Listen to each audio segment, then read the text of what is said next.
Hello, hello. Happy International, is it national? No, Women's History Month. Happy Women's History Month. Welcome to the podcast. We are here. Before we start, Hod, I know that you have a couple of things that you want to say to our loving audience. So feel free to do that right now. Yeah, just piece it up. I'm gonna laugh. Yeah. Yeah, I'm gonna laugh. Damn, man. You can't, yo, come on. Like, you really want people to forgive you. You can't start off like this. Yeah, we gotta be sincere here. Yeah, Gotta be sincere. Let's start over. Hi, y'all. Welcome to the podcast. It is Women's History Month, and Hod has a few things that he wants to say to you all before we get started. I got the giggles. We can't just copy paste from the last one. I got the giggles now, Take bro. 3. Take 3. All right. Hold on. Hi, y'all. Welcome to the podcast. Happy. Fuck. What is it again? Nah, we want to start either. It's kind of like History Month. Happy, kind of women's. I know. I keep Month. mixing it with like national because it's too many holidays, man. Happy Women's. I'm sick as fuck. Happy Women's History Month. Before we get started, Hod has a couple things that he wants to say to our loving audience. Okay, I do. Take your time. I just wanted to apologize for some of my language that I used in our last episode, which was 2 weeks ago. And listen, sometimes when you're on this mic and we're having conversations, it can get pretty heated. And I'm not proud of some of the I'm not proud of some of the things that I said and some of the language I used. So I do want to apologize to anyone out there who was offended by my tone and the words that I used. Again, I really, when looking back at it, I really wasn't proud of myself. It really wasn't one of my proudest moments. So it was awful. It was anyone that's gross. I'm not gonna hold you. Yeah. But you left it in. It was. Yeah. You did leave it in. Yeah, I did leave it in. Because we're about growth over here, man. We're not running from our truths. Yeah, I don't want to censor niggas, you know? Yeah. Which is again, free speech, right? Hey man. It's all right. But yeah. So thank you if you guys are still listening. Yeah. I know we might have turned some people off really, but honestly, if you're still here, you get the opportunity and I get the opportunity to grow in front of you, and I feel very privileged to do so. So thank you guys, and keep rocking with us, man. Yeah. I forgive you, man. I definitely forgive you for that. Thank you. I don't know if the audience necessarily will, but that's all right, man. It's all good. Like think of it as like, some audience leaves and some new come, and it's like kind of balances out a little bit. It's the beauty of life, man. We'll kind of find our space in this world. But hello, y'all. Welcome to Because We Are podcast. I am at Tren. I feel and sound terrible, so forgive me for this abnormal voice that you're hearing right now. I'm at like 50 HP right now. Definitely have a couple debuff status ailments on me. For the gamers out there, just explain it to y'all. I'm not feeling all right. I got some poison. I got poison damage right now. Every now and again, you might hear some sounds from me, and I'm going to leave it in. You know why? Because I still showed up. You feel me? I showed up to work. I showed up to perform. Y'all going to get the best pot out of me right now. Like Chief Keef on War coughing, when he was sick. That's the type of performance you're going to get from me today. Yeah. I'm hearing some great dudes, man. Here's some great dudes. Call.me.hod is in the building. Feel me? Ready to serve. I'm with my boy at @Godball_, aka the Bald Assassin, in the building. You know what I'm saying? Like, we gonna do some real good stuff for y'all. It's Because We Are a podcast. If you want to see more, subscribe to the Patreon, patreon.com/Because We Are podcast, because we be doing some cool stuff over there sometimes. Yeah. And you get to see us. If any of my haters are listening and you want to see me at half of my best, where I'm kind of sick and I obviously look a little sick, subscribe to the Patreon. The video content is there. You can see me, he can't see you because he got the blockers on. What's up with those, man? Feel me? Yeah, nah. It's just, it's I can see myself. Yeah, nah. I think everybody is supposed to see they self in me. You know what I'm saying? I think when you look at me, you're supposed to see your whole reflection setup yourself. right there. See a monitor. Yeah. You know, your cell phone leaned up against your screen there. Yeah, chill. Yeah, not too much on the reflection, bro. Not too much on the reflection, bro. All right, keep your head up.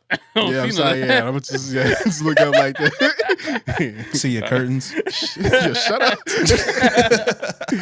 Yeah, it's gonna be a great podcast, though, y'all. I have some questions for y'all. Something to get us started. You know. Wait. We took last week off. I do want to say, because you typically start here. I missed y'all, man. I did. I miss you too, man. Too. It was definitely it was tough. We do got a lot to get to. There was a lot of topics that came up over this week. A lot happens whenever we take time off like that, man. Yeah, it's like, and it's good because I felt like honestly we were kind of drying the well out a little bit. Yeah, we had a big February. We had a really large Black History Month. That was the longest Black History Month ever. It felt like. Yeah, it was, which is kind of lit at the same time. But it also kind of felt uneventful, like long but uneventful. Like it was kind of a letdown. Like you kind of just wish more happened outside of niggas getting cases. Yeah. I feel like niggas was on their best behavior. I think that's really what it came down Except to. for one. Yo, listen, man. March 1st, it might turn up, bro. This might be a wild weekend. You know, you never know. So, you know, again, I think everybody, white folks, everybody was on their best behavior. You know, so what'd y'all do with y'all extra day? Did y'all do anything extra black for the 29th? Hell no. I was dying. Black History Month took my soul with it. I'm over here just, you know. I've been turning more into a black dad, which you know, your kids I've been more? getting I've been yelling at my kids more. Yeah. I've been getting a lot of y'all better get the, you know, I've been getting that off a lot. So lately, proud of you, man. Know? Yeah, you know, trying, man. We've been losing recipes, man. Exactly. Exactly. Start hitting your kids more, man. Nah, we're gonna get into that later. We're gonna get into Shout out to we're gonna get into that a little later. Yeah, we're gonna get to that later. But I wanted to ask y'all, if we weren't potters, you know, we're artists, but we're also potters. But I want to ask y'all just a quick questions. I think this would be fun to like think about amongst ourselves. Which one out of the three of us would be the best teacher? You. Me? Yeah.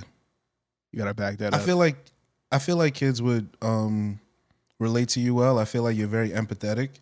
You would you know, I think you would save some kids' lives, bro. I think how empathetic you are and kind of how you see the world, I think they would relate to you really well. And also you're very bright in the way you kind of tell stories and kind of like explain information. I think, you know, is definitely something that kids would appreciate. I think I would probably be the worst one. I feel like Sindel gives off guidance counselor vibes. Facts. Like you make an amazing history teacher, bro. You know what's funny? I feel like, like a kids teacher, I probably would be my bag. But in terms of like actually teaching, like I'd fool around too much. I feel like y'all two would be better like professors, like more like the older kids that actually gotta like, you gotta teach them shit that they're gonna like need to know. One, because Dame, if you were teaching something, it'd obviously be something in like media, photography status or like videography. And like you're really good at it. You teach me things still to this day. So I think that would be your bag. If you ever were to get into that, that would definitely be, you know. Well, I mean, I'm not gonna lie. I was gonna say myself, but but that's only because like that's kind of what I've been doing since I graduated college. I got a job at a camera store, and part of that job was teaching people how to use their cameras. People would come in and teach them the basics, and I would do online courses and stuff like that. And then I went to college in California, you know, to get my master's in film as like a kind of a more or less a backup, just in case, like, hey, if this film shit doesn't work out, I want to become a professor. I want to teach. I want to do these things. So I was taking the steps to become that.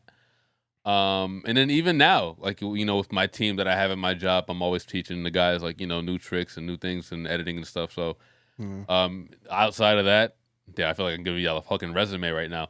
But I worked at a Boys and Girls Club. I worked at a Boys and Girls Club as a camp counselor for a few years. So I have the experience of working with kids. I like working with kids. Kids like, you know, I'm a fun guy to be around, especially, you know, I like to play games. I'm very young at heart still. Like, I still can keep up with the conversations of anime and shit like that. So given the right age group, at least, I feel like I would thrive in teaching. Yeah. Yeah, it's something I definitely always wanted. I love to teach, but I mean, just being a teacher is just not worth it. Especially like, because when I remember I went to my high school and was like, "Hey man, I think I want to teach that." They're like, "Nah, don't do it." Everybody, literally all of them were just shutting that down. Like, yo, bro, you ain't getting paid shit here. Right. So, It unfortunately, definitely matters. Yeah, teachers are the most underappreciated professions out there. They definitely don't get paid enough. I mean, they shape your. They literally raise your children when you're not around. You know what I'm saying? Like they're a huge part of your child's upbringing, and especially for children. Like I know a lot of guys or a lot of girls and guys that didn't have a father growing up, so there weren't too many male teachers in my town, at least. So when you did find that one that you could really connect with. Like, some of the guys really appreciated that growing up. That was like a real father figure to them, whether they were also like a basketball coach or the wrestling coach or a track coach as well. Like, they play a very, very key part in some of these kids' lives. Facts, man. Hod, I feel like you'd be my favorite, like, teacher, like, growing up, probably. Like, I would love for you to be my first black teacher. Did you guys have black teachers growing up? One. Oh, in middle school, one. Just one? Wait, where'd you go to middle school? One was an actual teacher, and the other one was like the computer phys ed teacher. But then he was only there for like a year, and some change. Shout out to Mr. Sadler. I went to St. Cecilia. School doesn't even exist anymore. It was a Catholic school. You was just a Catholic school ass nigga your whole life. God damn. Yeah, pretty much. For sure. And then when I got to high school, I didn't have any. No black teachers. I didn't have a black teacher till college, and that nigga failed me. So fuck black teachers. Who was it, Carl? Was it Carl Johnson? God damn. Yeah, Carl Johnson is fucking economics. This was environmental science. Niggas was telling me, "Oh, this is the easiest science class. This is the easiest one." You probably how the fuck I get a D? You probably This nigga had a thick ass accent. I couldn't understand a goddamn word this motherfucker was saying. Yeah. Not too much on Carl Johnson, man. No, how the fuck you name Carl Johnson? Not too much on Carl Johnson, man. Not too much on Carl. We got a couple more to get to, though. Who'd be the best politician? You. Because you're manipulative. Okay. I was gonna say because you can argue pretty much any point. Like you'd be really good. I don't listen. My daughter loves Hamilton. She made me watch Hamilton like every day for a whole summer. There's a character in Hamilton named Aaron Burr, and Aaron Burr was pretty much a career politician. He basically didn't really have too many of his own opinions. He would just kind of agree with what the majority was doing. He would have scum the earth, low key. He wasn't terrible. He just had a mission. He was ambitious. Yeah, I got mixed feelings on that. But go ahead. And about you being Aaron Burr? Nah. Well, here's the thing. I watched Boardwalk Empire. The main character is like basically a politician. And there's this one scene. You remember that scene where Chalky does some bullshit? I don't remember shit about Boardwalk Empire. Okay, well, I thought you watched it. I did 20 years ago. Okay, 20 years. It's not that long ago. But basically, it's set in the 1920s Prohibition, and this guy, the main character, is a politician, and one of his like black connections, like the person who's basically in charge of all the black people in the area of Atlantic City, he does some bullshit. Basically, he does something bad that's basically gonna get him like killed, because even though he wasn't in the wrong in the eyes of all the white people, he was still in the wrong. So the main character is, I love this, like how this scene is shot, but like he's talking to a bunch of people in a crowd, and he's talking to a bunch of black people, and he's like, it's just crazy, and like, he's like, we're gonna find justice, we're gonna make sure that these people get their just deserves, but like it like shows just him at one point. And he starts talking like crazy afterwards. He's like, "Oh, we're gonna get these like uppity shines or something crazy." Like he starts talking wild, and then it pans back to the audience, and there's all white people. So he went from talking to all black people, and then went from talking to all white, and it really just like lets you know right there what politics is about. He gonna say whatever. Yeah, it's like you gotta know the room you're in. You read the room, you get people hyped up. And that's why I say, like, I got mixed feelings about it, because there's nothing wrong with inspiring the right crowd of people with, like, meeting people where they're at and talking to them certain places. But I don't know, man. There's also something like kind of sinister about it. You know, it's like you're literally just a tool. Like you're just a puppet. Like you just are there to, you know, make people sway towards the direction that you need them to. That's it. Yeah. And a lot of that shit ends up being paid for ahead of time. Like you don't even gotta believe it. Yeah. You know. Honestly, the Obama election taught me that a lot. Yeah. That niggas to say shit just for the look, and then. But anyway, that's not what we're talking about. Yeah. Make a sneaker. But I'm just what I mean by that is it's also a talent though. Being able to kind of argue any position from any angle convincingly. And I think you'd probably be the best of that than us. Like I feel like y'all know that there's certain shit that I couldn't get off. Like I just wouldn't be able to get it off. Yo, if Hod knew where the aliens were at, bro. Hod already knows too much as it is. That now holding that all in just wouldn't be good. Next one. Who'd be the best police officer? I want to vote first for this one. I think Hod because of the build. One, because of the build, but also because of niggas call me Carl Winslow. That's crazy. Hod, you would definitely like. That's crazy. You would definitely be that type of. Where you going? That would definitely be somebody to like, you know, press up on somebody and stop and frisk. That would be your bag for sure. Stop and frisk. One of my good friends from middle school, is a cop now. Right, he works for the NYPD. Ever since he posted his graduation pic from Academy, I've not spoken to this nigga. That's how much I don't fuck with the police.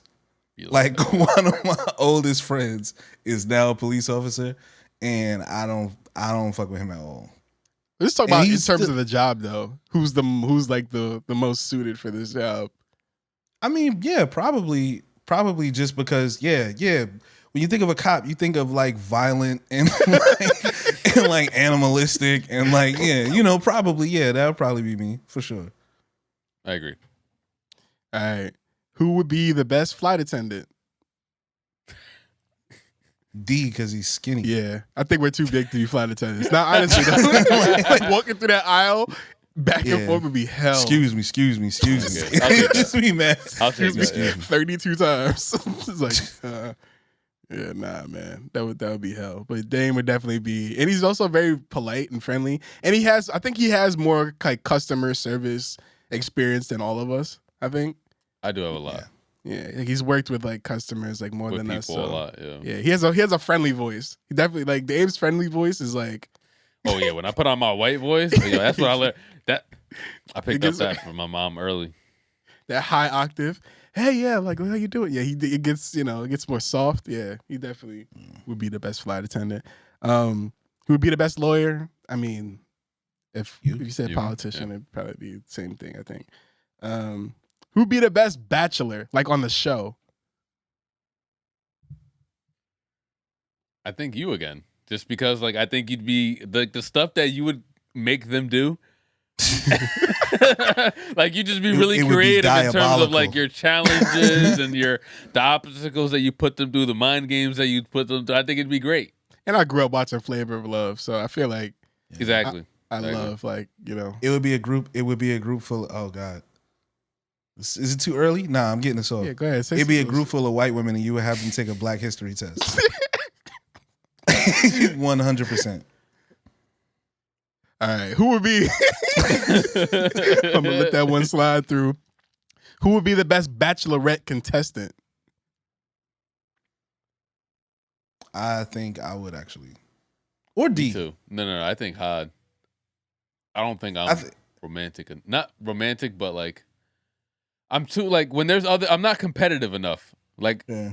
Like, yo, there's 15 other niggas here. Like, y'all can have it, I'm going to just chill in the pool, yo. I'm just here for the amenities.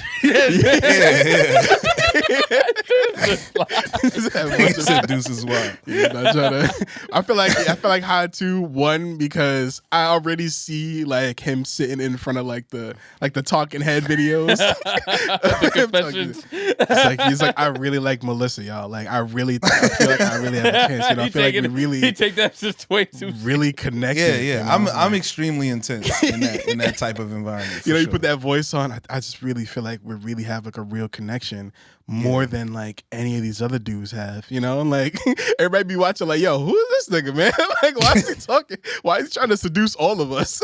You know? That's fair. All the viewers. Which everybody. one of these, if you could choose, Hod, which one of these new shows would you want to be on? You know what's funny? I haven't watched any of the romance shows, but definitely, I think I told y'all already. Me and wifey are 100% contestants on Love on the Spectrum. Like that would just like that literally. All right. No. Next one. I'm trying to tell you the way we get along, bro. Like we gotta be. Shit gotta be scheduled. Yo, what's the time on that? Yeah, 20 minutes, bro. Yeah. All right. Who would be the Love it. Stop. Come on. Who would be the best musician? Oh, that's one of y'all two. One of y'all two. T. I would say T. I'm not talking about just like in terms of like singing either. Like just overall like persona, you know, talent. Nigga, look at your glasses, bro. What the fuck? What kind of conversation are we having right now? Like if we were I asked all you to take given the like shits off 25 minutes ago. Jesus Christ. All right. What kind of music out each of us? What kind of music out performing? If I want to be I just want to be a DJ, man. Like I would love to be like, you know, wherever the fuck I want. You would be a DJ, but you would be like a Steve Aoki type DJ. Like it wouldn't be all EDM. It would be like a good kind of mix of music. Yeah. Like you'd have some dope. Have some wild mashups. Mixes. Hella yeah, mashups. You'd have some wild mashups. Yeah, with shit that's like I already got some crazy mashups like of like Sonic VGM OSTs mixed with like Kodak Black. It's crazy. Yeah. It's great. And I can't wait to let the world hear that shit. But yeah, that'd be fun. That'd be fun doing the DJ shit. Last two. Who would be the best restaurant owner? It's inspired by the bear. Who'd be the best restaurant owner out of the three of us? D. I think he manages personalities really well. I think he maintains a level of focus and keeps, as you said, the customer service thing would be like very high priority. And you really, really need that with like a restaurant type situation. So yeah, I think the meshing of personalities, the creativity when it comes to like marketing and shit like that. I think he'd actually be in his fucking bag as a restaurant owner for real. I've never worked in food. I don't know. Just something about working in food. I never liked the idea of it for some reason. Have you, T? You have, right? I worked at KFC. I worked at Taco Bell. I worked at a deli. Shout out to Ice Spice. Yeah, nah, it's the first time somebody cursed me out for some shit that was their fault, I was over it. Yeah. But I wasn't even like an owner. I was just like working the window. Like literally that episode of SpongeBob where that dude is like, "Where's my drink?" Like that whole shit happened to me. Happened to me. And this guy was so angry, bro. He was so angry about this. And I was just like, well, what is going on right now? It was an Indian dude. He was at the window. He was like, I was like, yeah, I asked you if you wanted like a drink and like it doesn't come with a drink and you didn't, you said you didn't want a drink. And he was like, I fucking asked for a drink. Like literally like just like going at it like crazy. And then like drove off. Like he was just like sped up. He was angry as hell. And I did not know what was going on or why I deserved that. But yeah, I don't think I had the patience to be a restaurant owner. So I give it to either of y'all. I think, what would be your cuisines? Would y'all want to, like, what do y'all need more of in this life? I probably do a Chinese hot pot. Hot pot. Hot pot? That's fine. What you mean black? Hot? Like,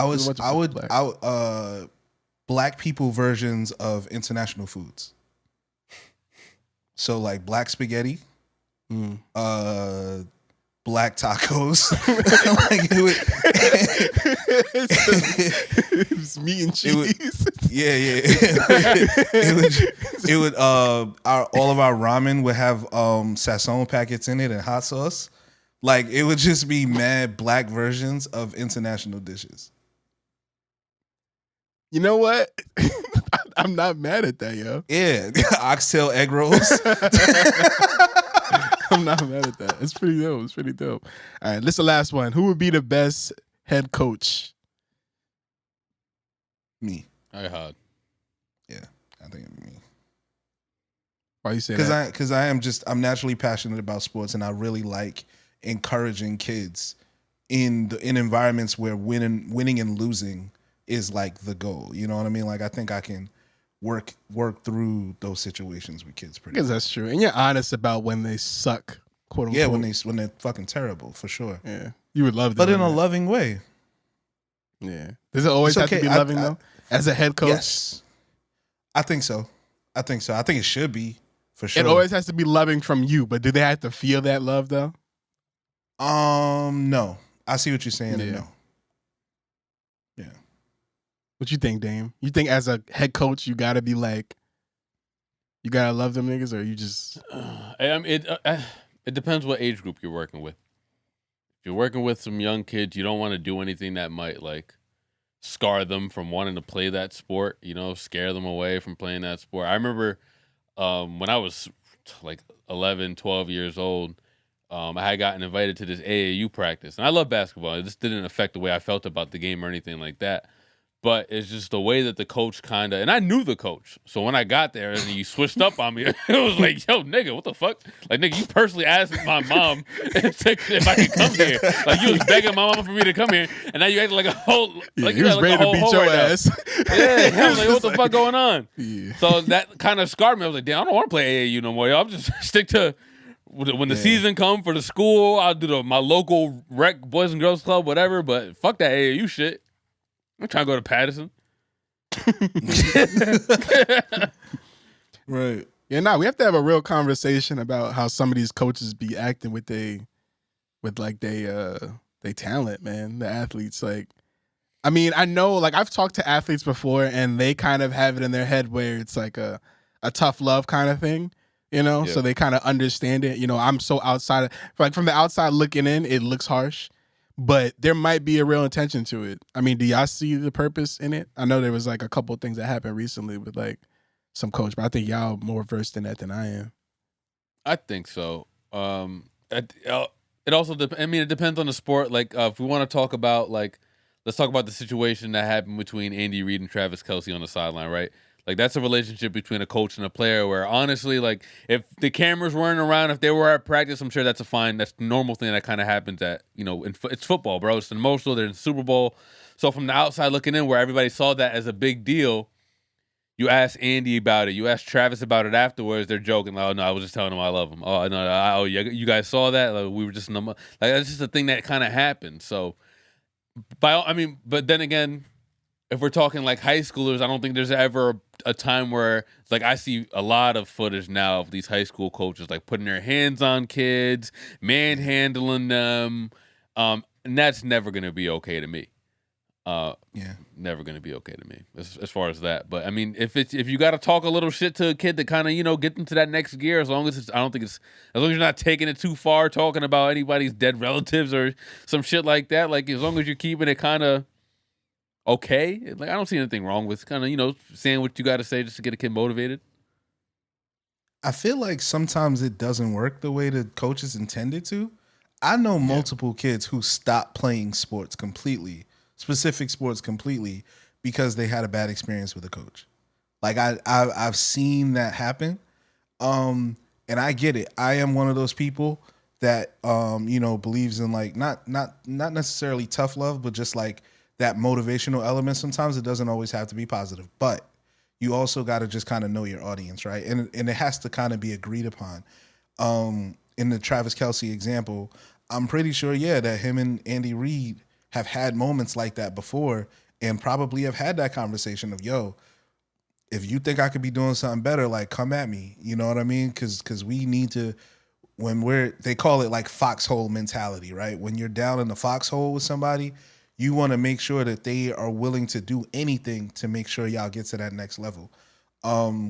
But again, that has to be agreed upon. That has to be agreed upon between the parents, the kids, and the coaches. And it has to be discussed beforehand. I think coaches should interview.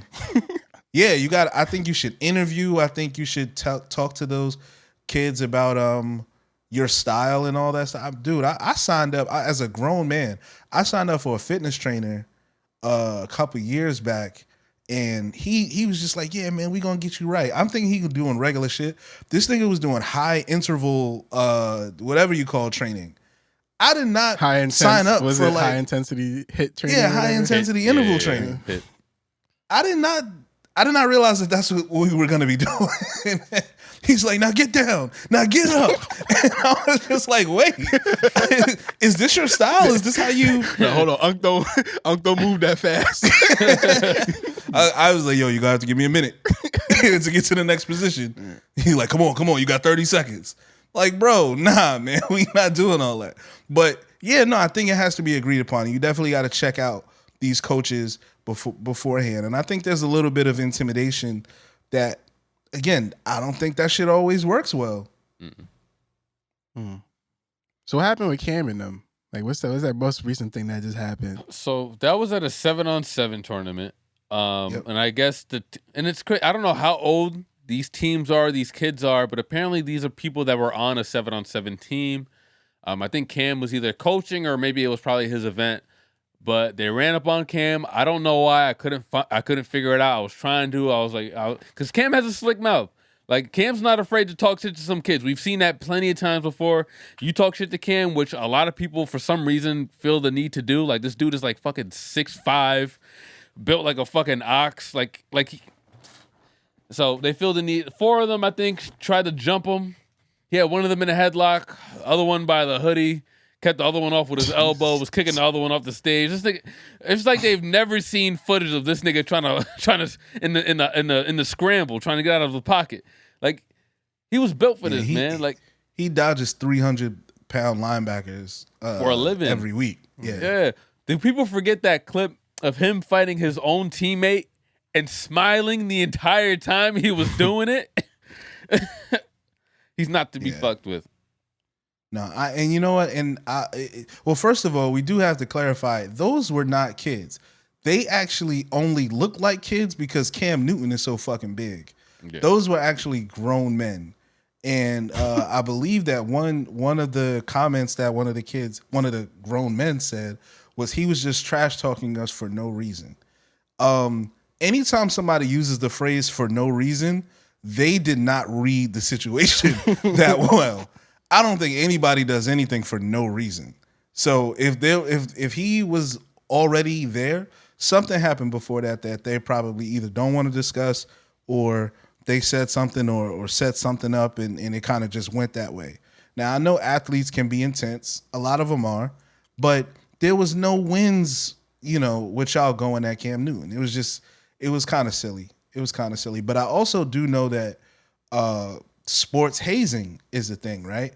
Even athletes that I think the difference is when you're at one of those camps, right? One of those elite camps. Say one of you guys have a kid, right? And they're not just at high school, they're not just at PSAL.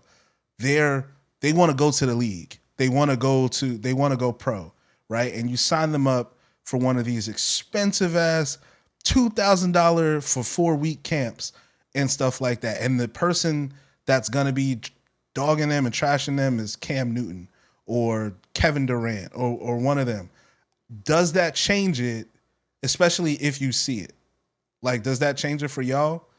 Because you're invited to one of those things. You have to be one of the best to even be invited to those camps, and you paid for it. So, because I think that changes it a little bit, doesn't it? Yeah. I think there's I don't know too much about all of what that entails. I just know from what I see, like, my brother, he played sports, and there was a coach that was like screaming his head off. I've been to those games. Like I remember it was like a coach that was just like screaming to the top of his lungs, and like it honestly, like I was like, yo, why is he screaming so hard at these players, yo? And this is basketball. Like they only down 6. Yeah, he was just, like he was going at it, like it was just like veins out his head type shit, and I just remember being like wild uncomfortable. But again, like outside looking in, and that was just my brother, so I could only imagine of like how I'd feel if it were my kid, you know, like having to deal with somebody really getting in their ass about something. Oh my gosh. You know what I mean? Like really just like going at them kind of crazy. And you know, there's certain ways to handle it. But I think it really just depends on the kid, really, like the personality.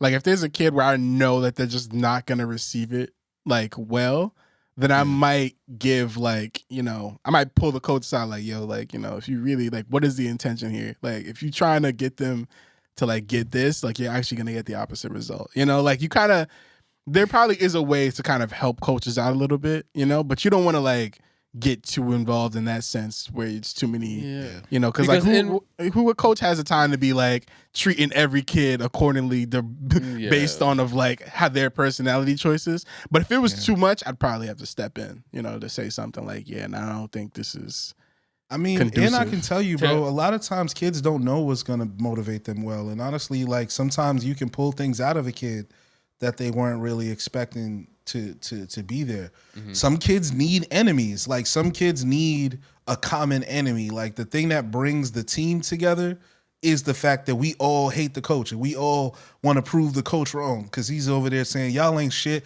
y'all don't work together, y'all don't do this, and we gonna prove him wrong. We're gonna go in there and we're gonna, you know, do the best we can because we all have a common enemy. You know, again, it's all tactics, right? That's a fact. I heard about that on a podcast I worked on. A woman was like, I got all of them to hate me and they let them use that to like drive them to do better. Like that's one thing that y'all can all agree on is that we hate this, we hate this woman and we're going to go out there and prove her wrong, you know? So that was, you know, something that I found interesting, giving them some inspiration. So yeah, I don't know. I really don't know. Obviously I want my kid to get into sports. I really want my kid to get into soccer. I feel like that would be like a nice sport to like watch, you know. I just want to watch interesting sports. I don't want them to be into like something that's like, you know, basic, hard to watch. Oh, you know, it's hard. Like I want to be entertained too. You know, obviously I'm gonna be supportive, but like you know, spice it up a little bit. Soccer. I was gonna say there's a credibility that needs to be had with coaches, especially if you're gonna act a certain way. For instance, like if you're going to be playing for Bobby Knight, if you're going to be playing for Ozzie Guillen, if you're going to be playing for Mike Ditka, you got to understand that, yo, these are how they operate and this is why they're successful. This is how they get results. So, I mean, and if you want to be really realistic, if this kid wants to go pro one day, you can't be there to hold his hand and talk to his coach through every step of the way. Because I guarantee you, that'll be the quickest way to get his scholarship revoked and kicked off the team in college. If you don't like it, leave. Unless you're a billionaire music exec who threatens one of the coaches with a weight, which we now found out is like the 17th wildest thing he's ever done in the not even cracking top 15, really. It's not cracking top 15 for wildest shit. But you know, that's neither here. Yeah, ever seen Whiplash, that movie? I want to so bad. I keep not watching it, and I want to see both. I want to see the original that was made on like the short budget and the remake, which had like the same actors and shit. I didn't know that was the original. Like I didn't know it was remade, but I love that movie. But I think it kind of blends to this conversation of unorthodox styles of getting people to learn shit. So it threw a fucking like symbol at somebody's head, or was it a chair? I forgot which one it was. I think it was something like he hurled something toward his kid's head, and if he didn't duck, he would have got hit with that shit. He also slapped him in the face a bunch of times to get him to learn tempo. You wouldn't imagine that from like your music teacher. Yeah, he was like he was like a drill sergeant. But I love that movie though. Like, and obviously it's J.K. Rowling, so he really has that anger in him. We know he smoked that. Yeah, we know that J.K. has that dog in him for real. He's a menace. Yeah, like, he has that dog in him. He plays some of the angriest characters on television. For real.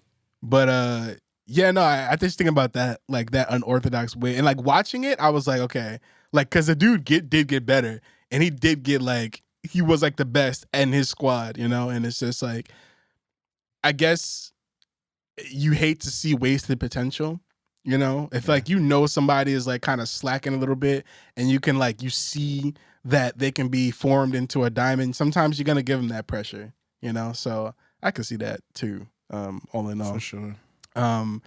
Let's stay on sports. What happened with Tyreek? What he did?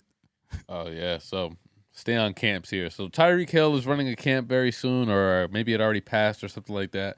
There was a mother who had a son who was signed up to the camp, expected to be there. I guess Tyreek saw that. He slides in the mom's DM because she does look good. You know, she's thick. You know what I'm saying? I'm sure it's Tyreek Hill's type. It's Miami, you know what I'm saying? So Tyreek flies her over. This is before the camp even happens. He flies her over. And then, you know, they get to flirting and whatnot. And she's like, oh, I want to try a football move or whatever, right? So she tries her football move, and she's bigger than Tyreek. Now, Tyreek's not a big guy. Strong with the hands, but he's still not a big guy. So the girl apparently knocks him over, right? Embarrassing him. So now he's like, okay, I'm on defense. You'll be on off. I'm on offense. You'll be on defense now. So he rushes her as hard as he can, knocks her over, and breaks her ankle or breaks her leg, one or the other. Actually breaks her ankle? Actually breaks her leg or ankle. And then the woman filed, she sued him. Jeez, of course, yeah. This nigga just like me for real. He used one of my moves. Hold on. yeah. Just like, how you want to play with the boys? Yeah. We just apologize. Oh, you literally just apologize for that. Oh, yeah, that's true. Come on, man. Damn. Yeah, so Tyreek is... she gonna win that. Yeah. Tyreek, you gonna have to settle. Yeah. You still taking that kid to the camp? You still get that invite, or you revoking the invite? Yep. Let them try something else. Oh no! If I'm Tyreek, am I still accepting the kid? Yeah. Oh, taking or revoking the invite? Like, nah, you can't come. Yeah, no nah, you're a risk. We actually canceling it. Now you think about it. Yeah, sorry, kid. Use that money. Now I gotta go deal with this. Yeah. Yeah. Nah, I think you still invite the kid because it's like, you know, you tell your mama, you know, you act up, nigga. She ain't gonna be the only one in the house. You see what I did with you see what I did to your moms. Yeah, it's crazy. Nah, it probably looked good too in the settlement, like that he's remorseful, that he's really sorry. Like that kid would be going there for like free, basically. You know, like you should like really. I'm telling you, that's the thing with these celeb camps, man. They be expensive. You wouldn't even imagine how expensive they end up being. Yeah, so the investment for her. Yeah. Clearly. Oh, so it just reminds me of The Wire. Remember that one scene in The Wire where I forgot what his name was, but he was like he was teaching the kids how to box. Cuddy, yeah. And he started flirting with somebody's moms. Was it Michael or was it somebody else? That's a good question. I think it was Michael's mom's. Yeah. Michael's mom's or somebody's. No, it wasn't Michael's mom because Michael's mom was on that shit. It was some kid named Spider, I think, because he started acting up afterwards. And what if?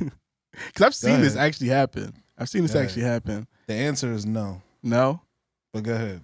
That can't be used as something to get you like pumped. Like, yo, this coach is after my mom's. Like, I'm angry. Hell no. You know. Not only can it not be used, I quit. I can't be used. Basically, I can't be at all. Nah, you can't pop my mom's, G. You can't pop my mom's and think that? Moms don't deserve no love from the coach. Not from my coach, bro. Not from my coach. You're not gonna tell me to run suicides after. Nah, bro. I'm gonna feel away. I'm gonna feel away. It's not happening. Imagine he just tells you to run so he can talk to her too. Like you get. Just like, I've seen that. Yeah. I think I might have done that. Not anyway. That's not important. But yeah, go ahead. Snitch on yourself. Yeah, no. Yeah, go ahead. Anyway, Tyreek Hill, man. Yeah, that was crazy. Yeah, you got to do better for real. Yeah, she about to get that bag, and well deserved. Well deserved. Yeah. Did you guys hear about that? What would you want to go to? How can we ignore it, man? How can we ignore it? I think it's kind of a big ticket item to discuss with the recent golden ticket. We can get into that. You want to do light? I think we can save the light stuff because we got like light stuff, but I think we should get heavy for now because it's definitely gonna get heavy, and I think we'll have a interesting discussion about this, man. But Diddy's in the news again, and he has friends. You know, there's people who are also tied to this Lovers story. and friends. Lovers. Oh my gosh. It's just people that's tied into this story. Everything's starting to like. That's the worst part about like musicians getting in some shit. It's because the music starts to sound different. Like the narratives like start to sound so different. You know, Telling you, man. Trackless. yeah. It's like are you just like are you sending out notes for help? You know what I mean? Like is this inspiring the music? But anyway, yeah. Diddy's in the news again. More allegations. But this time Meek Mill is tied up in this as well. And Usher has always been tied in this like for a couple months now. Which I thought, you know, was just like a rollout type thing. I think it kind of is for him at this point. You know, he could kind of serve as a, you know, a way to kind of boost ticket sales, stay relevant, stay in the news. You know, I think that's a good way for him. But Meek Mill, I really don't know what's going on with that. Do y'all know? Like, do you have any more context? Because I have thoughts on. He dropped a project. He dropped a project yesterday. Oh, okay. Yeah, or today rather. Today, Thursday. He dropped it on the 29th. Meek Mill, please check your liked section on your Twitter and please clear up all the shit in there because I want you guys to go on Meek Mill's Twitter right now and look at his top liked post. I'm not doing it. Not doing it. I've seen too much about Meek Mill's Twitter, and I think that's enough for me to get. Yeah, I know. But he liked evidence of people. He said the tweet is Meek Mill cooling them cakes after a long night of Bender, and it's the video. It's the video of Diddy talking to Meek Mill while he's in the pool, calling him daddy and shit. And Meek Mill liked that post. Yeah.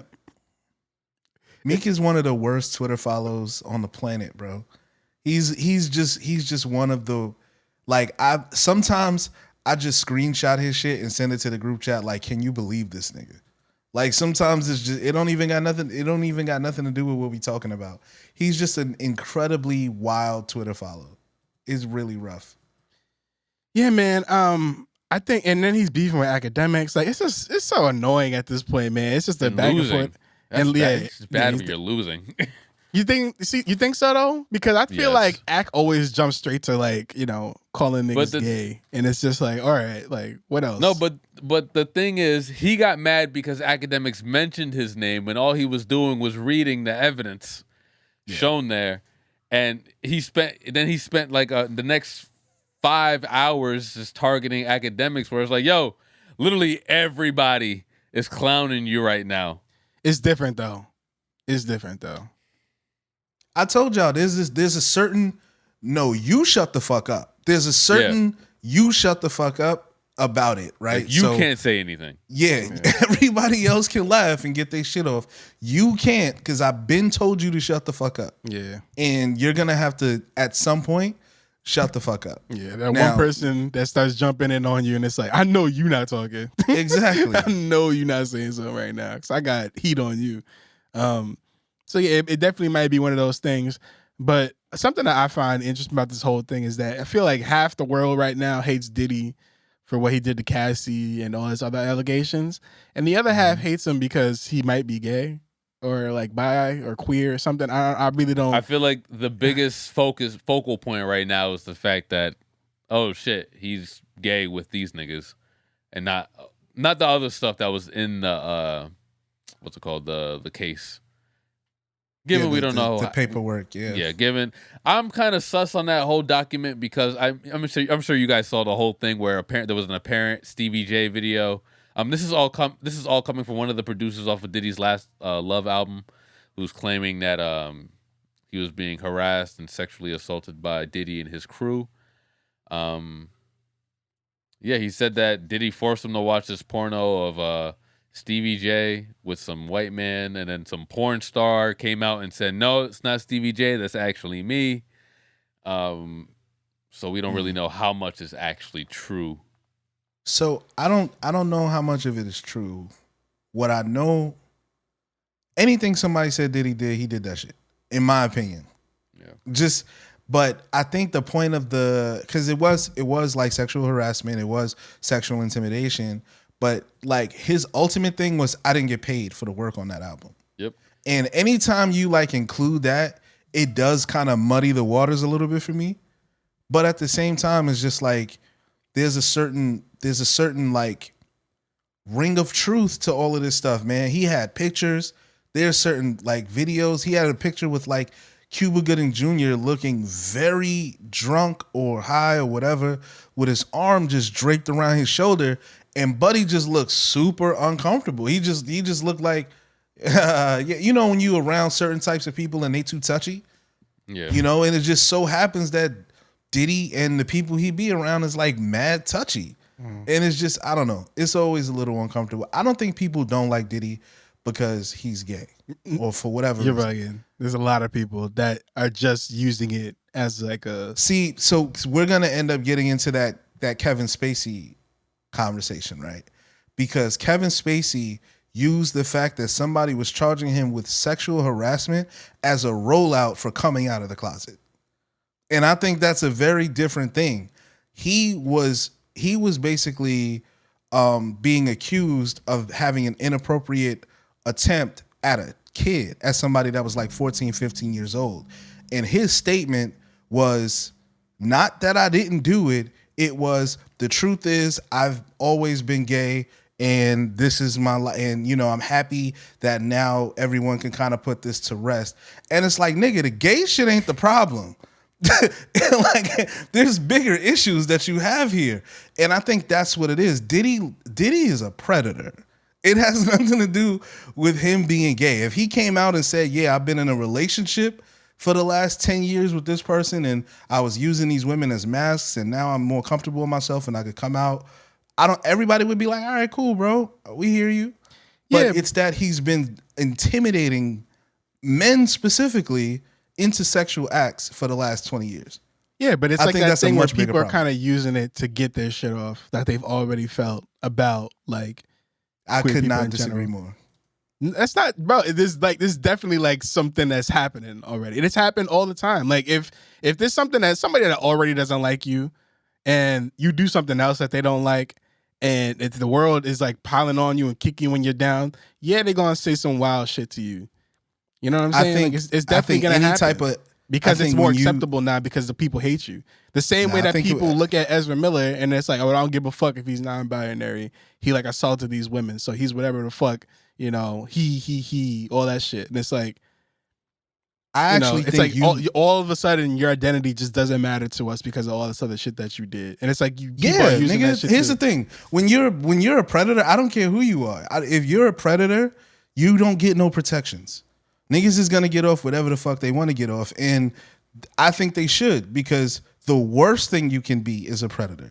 That's the worst thing you can be on the planet. Gay, straight, non-binary, whatever. If your mode of getting sex is intimidation, then it doesn't come down to him being gay. I think people are making jokes about him being a predator. I haven't seen nobody make a gay joke about Diddy. They're making Diddy is making straight people have gay relationships with him or gay relations with him. That's jokes about predation. That's not jokes about homosexuality. And I think there needs to be a very clear line there, because when you conflate the two, when people are able to use their sexuality as a cover for their being predatory, you have a much bigger issue. So no, that nigga's nasty. You can suck as many dicks as you want. You could do whatever you want there, but sexual intimidation and all that shit is always fucked up, and Diddy is a monster for that reason alone, not because he's gay. And you don't think one thing can kind of cause another? No. Because we did the same thing with Trey Songz.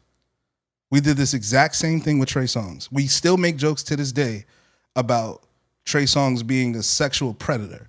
Not him, like he was having sex with women, but some of them he was paying. But he's still a predator. He's still, niggas did the whole Kiki Palmer was right thing. You know, he has multiple charges against him in court that he's still fighting, and some people don't care. But it's I think most of the jokes that people get off is about him being a predator, not him being gay. There's a large majority out there who's like getting that off. It's kind of like one of those things, like you said.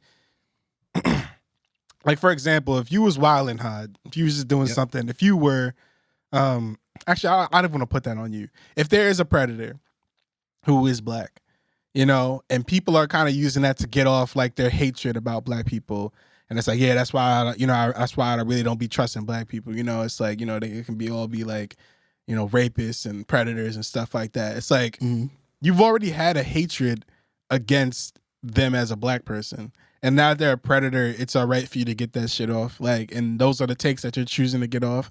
Like, focus on what's at hand. You know, I'm fine with like calling a spade a spade. If you're a predator, you're a predator. And these jokes, you can get that off for sure. But like when it comes to just like making jokes about him like just being gay or something like that, it's just it's different. You know, it's like not really, it's like lowbrow, you know, and it makes people that are looking at it not trust you and not like believe that you're an ally for them. You know, it just makes them feel like uncomfortable because people see that shit, yo. You know, like the jokes are funny and all, but it's just like, you know, you got to remember somebody that needs to throw Diddy off a fucking roof. I'll just and you can bleep that, but somebody needs to throw him off a fucking roof. And like, I'm okay with him being mocked until the end of time. I'm okay with him being tarred and feathered. I think people have, I mean, there's always been that rumor about Diddy for years since we were children. So I think now it's more of like a confirmation type of thing. Like, you know, now 50 can go as crazy as he wants because there's, you know, validation. Now there's more people to believe him. Like, I mean, I haven't been keeping up with all the 50, you know, I don't want to call it shenanigans, but with his victory lap or anything. But what has he been saying? Has he been just making more gay jokes, or has he been being like, oh, more like predator jokes? Cause I feel like people go to 50, like when they see something's going wrong with Diddy, people automatically go to 50 just to see what he's about to say. Yeah. And I think part of what 50 is talking about, even the whole I'll mess with Puff because he tried to take me shopping, that's not about him being gay. That's about him using his money and influence to sexually intimidate somebody. That's not a gay joke. Taking somebody shopping is sexually intimidating? Taking someone who's not interested in you shopping, yes, it's sexual intimidation. Anybody. I think if you told a girl, yo, come out with me, I'm gonna buy you dinner, I'm gonna take you shopping, you don't think in the back of her mind she's like, is this nigga trying to fuck me? Like, you don't think she's thinking that? Of course she is. So when you say it to a man, he's gonna have the same reaction. But you know there are people that like would like that, right? There's people in life there that you could get that off and like they would enjoy that. Like if a woman came to you and you really wasn't trying to fuck her, but she could provide some shit for you, you wouldn't do it? Wait, I would assume she was trying to fuck me. Is 50 Cent really doing a Diddy doc? Like legitimately? No. I mean, well, 50 does a lot of stuff that he says he's going to do stuff and then he does it. Even though I don't know if he was already going to do it when he said it. Like, so I don't doubt him at all. He announced that he was going to donate all the proceeds to his victims. He going to give Mace. He going to give Mace $10,000? That's crazy. That's crazy. But I understand what you're saying. I feel like again, this feels like he was about to buy NBC argument. You know what I'm saying? It's like some of these niggas are actually just predators. Like, we don't have to protect them and group them in with a protected class and kind of use, like, find you another example. Diddy's not it. R. Kelly's not it. Bill Cosby's not it. Trey Songz is not it. Tory Lanez is not it. Stop using these niggas Streets as martyrs. martyrs. That Young Miami's is a little Ghislaine Maxwell. That's what they're saying. Yeah, it's getting nasty. It's They was getting pulling nasty. up old tweets when she was going after, I guess, one of Diddy's old girls, and talking about how Diddy would have made her get on her knees and made her eat it or some shit like that. I was like, whoa, It's whoa. getting nasty. Whoa, what you mean by that, Carisha? And there are certain people who, you know, again, I saw a clip. Wait, did you say Young M.A. or Young Miami? Young Miami. Young Miami? Okay, I thought you said Young M.A. I heard that completely different. There's a clip today that I saw of somebody talking about the situation. And he said, you know, the confirmation for him was the Fab and Jadakiss clip, right? Because you got two of the most New York niggas in the world, Fab and Jadakiss. And Diddy is on the other side saying the wildest, clearly gayest shit in the world, and they didn't say pause one time. The two most New York niggas of all time was Fabulous always looks nervous around Diddy, yo. Like he's exactly around, like, they so scared, bro. Like how you see these grown men, and again, I know some things about Fab and I know some things about Kiss. They not regular, bro. They move different in the streets. They are scared of Diddy. That's not normal, bro. Like there's nothing, you know what I'm saying, regular about what's going on. But is that over predator there. power or is that connections power? Predators need power.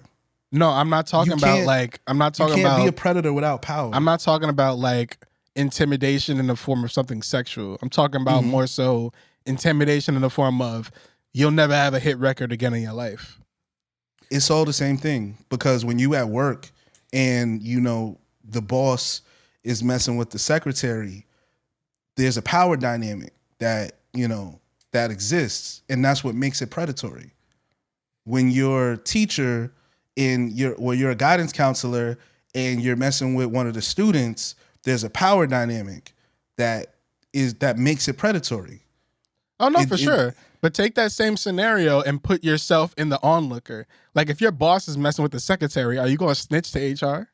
Am I? No, I'm not going to snitch to HR, but I understand that this is a predatory situation, regardless of whether or not both parties agree. But I'm talking about for your gain. Like you get to keep this job if you don't snitch on this boss. That's what I'm talking about. That's the type of like intimidation that I feel like might be coming from Fab and Kiss. Is like, you know, that's where the money's coming from. So no, I don't think they have any dealings with him directly at all anymore. I think he's so powerful that everybody has to keep Diddy secrets, regardless of whether they work for him or not. Yeah. Because that's how you become a predator. It's not really about, you know, for a lot of people, it's not about the sex. It's about the power. And when you're that powerful in general, like it's the same thing with Epstein and Harvey Weinstein and all these other dudes. I'm so powerful and I have so many friends. I can do anything to anyone and no one can stop me. Yeah, that's what my mentor said, something along those lines of at some point, money is just not enough anymore. You know, like you get so much money that the only time that you get like some sort of happiness is by having power over people and having like control over people. So yeah, no, I definitely, I believe it. Listen, like in terms of D being a predator, like, you know, I believe if there's too many people that are claiming this to be true. And so I'm not even gonna say pause one time, bro. I'm not gonna argue against it. Do you think Usher is a victim? Or do you think he was in it for the ride? Nah, Diddy got to Usher when he was like 13, 14 years old. I think he's a victim. What's the age difference between the two? Diddy and Usher? I thought there was only like maybe like 5-6 years. Nah, Diddy is in his 50s and Usher is in his 40s. So Diddy, when he got there, Usher was 13 when he released his first record on Uptown Records. No, RCA Records, sorry. But he was a part of that early Diddy kind of push. And Usher was 13 or 14 and Diddy was 25, 26. Seen that video of Diddy saying that him and Usher used to wrestle over cereal boxes and shit. Yeah. Grown man. Never was kids at the same time. Kevin Hart tried too. He tried to question it, but I was just laughing. Telling you, man, you was more than my girl. We was like brothers. What that mean?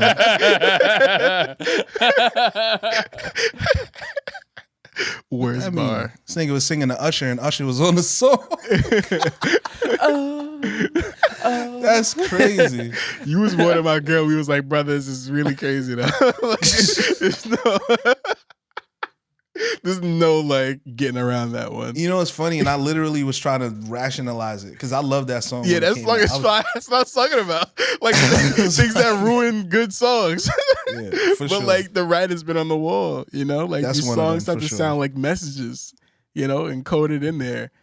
And I'm sure there's gonna be a lot, like when we're older, like all the songs that we love now, there's gonna be like a whole bunch of like think pieces about them where people is like, yo, did you know that this actually meant this? Or like when different things come out, you know what I mean?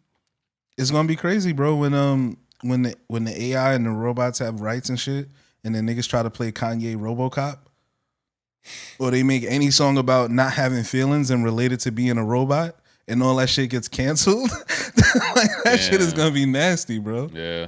And an AI that might not be able to understand it might like kill Tyler too. I'm not gonna hold you. I think about that so often, bro. Yeah, you really want Tyler to get canceled so bad, yo. No, I don't. I don't want him to get canceled. I just think that he has too much. Like you're just waiting for his day to come. Because it's inevitable, bro. Like there's no way. I think it would have happened already at this point. By now, I feel like yes. Now every now and then there may be somebody who mentions it, but like it never has any traction to it. I just think it's not the time to care yet. You know, like there's always time for people to care about. Yeah, it's coming. Like, for him? Like, because you know, like they typically like news like that will drop when something big happens for somebody.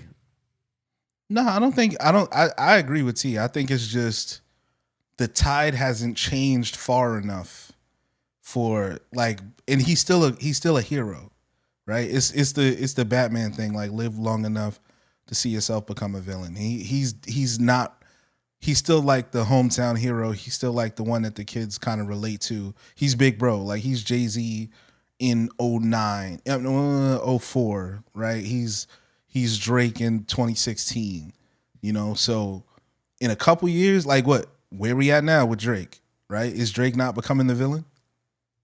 If not, have already completely changed over? Tyler's time is going to come. There's enough. I think there's already been people. Yeah, you're right. People have been turning on Drizzy. I think that whole Millie Bobby Brown shit planted the seed. Was planting the seeds, right? Yeah. It starts there. You and know? Tyler already has some of those seeds planted. And in like 5 or 6 years, they're going to get him out of here. Down for Shawty. All that stuff that was happening, it was just like, okay. You know, people go like, it's just memorable stories that people are like, yeah, I remember that happening. And it's like, it's not the time to care yet. You know, I'm telling you, that Twitter thread, I can't believe we let him get away with. That Twitter thread is gonna go crazy, bro. Yeah. But no, the reason why I bring it, I really don't want to see him fall, but I just think it's impressive how it's like, you know, yeah, we are fans and we know it's art and like what he came up with, but some of that shit was kind of wild. And like if you look up like Tyler Creator like radio or playlists on like, you know, Spotify, it's mostly because like most of those songs aren't really on streaming like that, but a lot of those songs are kind of like just forgotten. It's like it's gonna be like lost media one day, you know, like where like the only Tyler that people acknowledge are like the Flower Boy, Cherry Bomb. I think that era, and she and Yonkers. That's it. Everybody is like, and she is like a great song, but even that song has some like things that's like, all right, you know. But like I love that fucking song, you know, but. There's like certain things that's like, you know, like Igor is Tyler, you know, Call Me If You Get Lost is Tyler. Like if you look up any playlist, you're not gonna see any of that old shit on there at all. But like I said, like for Sheen Yonkers and shit. So, but I think that's impressive because I don't think any other artist can really like get that off other than like what Eminem, right? Like he was the only one that I got that off. I mean, there's been other artists, but even certain things Eminem couldn't escape, like the Dissin' Black Girl song. You know what I'm saying? Like that kind of always haunted him, even now. So, you know, certain artists still can't get that shit off. He was dissing black girls? Oh, God. Yes. Look up Eminem Foolish Pride. on your off time. What was a diss? What was one of the things he was trying to get off? Don't date black girls because they'll break your heart. Like literally, that was like lyrics in the song. He was basically got everybody saying, in a like, ruckus. Oh, they say the same thing about Latinas now. Yeah. Okay, but the biggest rapper, If anything, that makes them more appealing. the biggest rapper in the world at the time had a song from when he was a kid talking about black women, in a negative light, and it's just yeah. Don't date a black girl. Take it as a diss if you want, but if you don't, I'm gonna tell you like this: I surely won't. Never date a black girl because blacks only want your money, and that shit ain't funny. So I'm gonna say, look, honey, why did you do this? You step up to me like you a Brutus. Then you try to grab my spinach because it's green and that's cash. So get out of here because I don't need your ass. Yeah, it's not even good. Like, it was terrible. It wasn't. He wasn't signed or anything back then. He was just. This is when he was saying nigga still. At the live shows. Honestly, you might as well, bro. It was. No, he was. He was saying he was at his live performances before he was like, put on. He said nigga regularly. Find it on YouTube. They're all over the place. Yeah, he can't say nigga, man. He ain't Pat Mahomes or Steph Curry or Logic. Oh, God. Logic's the one. But overall, man, I'm sure justice will be served. I'm interested in how this is going to change the music industry. Like once he's kind of gone. Because there's going to be changes, and we're going to feel them. I think. I just don't know how yet. But we're gonna get rid of everything. We can't get rid of everything. I need my Jodeci, bro. I need them first 2 Mary J. Blige albums. I can't do it. I'm sorry. Y'all not gonna get me to cancel all of the Uptown Records albums. I'm not doing it. Sorry. Listen, when I put on a song by Diddy, it's not for Diddy. Right. It's for whoever else is on the song. I just want to be clear. I think we've gone too far. We canceled R. Kelly because the songs were about fucking children. They were about that. Seems Like You're Ready is a song you make for a 14-year-old girl. Hold on, no. Because 2 weeks ago, we was talking about song interpretations. So if we can interpret it as something else, talking about Our Lady, who is an aged, consented adult, then what's the problem? That was one of those things where I don't think Seems Like You're Ready is ever anything you say to an adult.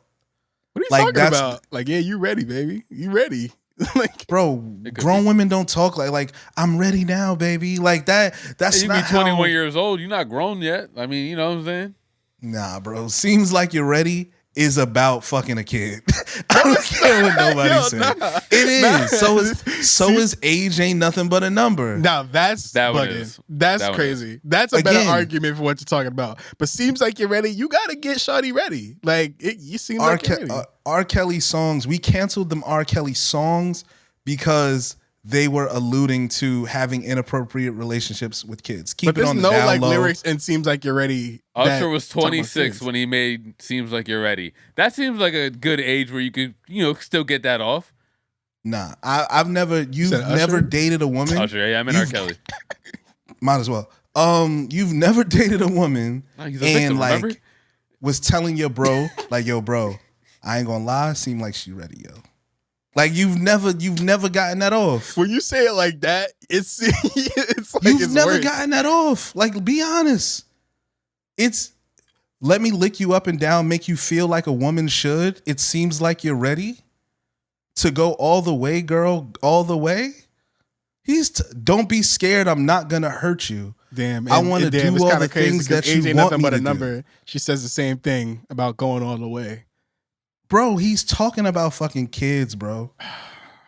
That's my point. I can see again. My argument is those other nobody's saying don't watch no movies that came out from the Weinstein Company. Nobody's saying don't watch the Cosby Show.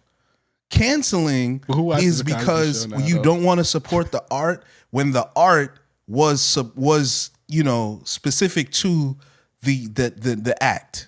You know what I'm saying? If you heard a rapper made a song about killing somebody and then you found out he really killed somebody, you might feel nasty about listening to that song. these days. You know what I'm saying? Do they mention the trial in MJ's biopic? Probably. Yeah. Do they have him touching kids in this biopic? I hope not. I don't think he did that Because he shit. was innocent, right? They found him innocent. So why? But it's a biopic. Yeah, but it's also his fucking nephew. Good luck at Thanksgiving. Yo, money talks. Yo, It depends. It depends on how much Randy was involved in that shit. If Randy was was it Randy? No, Jermaine. Because Jermaine hated that nigga. So if Jermaine was Jafar's father. Exactly. Not only am I gonna put this scene in, I'm gonna make my kid do it. Yeah, you better tell him. You better tell him when you get in there. He was touching them fucking kids. No, but I mean, like T was saying when we talked about it, it could be their chance to kind of rewrite history here and make it seem like, you know, Mike was fighting his innocence the entire time, not necessarily that he was hiding anything. Do you think that he dangles his kid over the balcony in the biopic? Yes. Yeah. For sure. First of all, this biopic needs to be like 5 hours long. Like, it really does. It really should be a Netflix show, like a 10-episode Netflix show. I do wonder how far in his career they are going to go, because it's not like Jafar looks like, White you know, Mike. like not like old Mike. You know what I'm saying? Like, yeah, that's what I wonder. Like when they get to like, it's got to be Thriller bad, because that pick is like the bad era. You know what I'm saying? Who's playing White Mike? You know, you gotta Flex have Washington. the worst. Okay.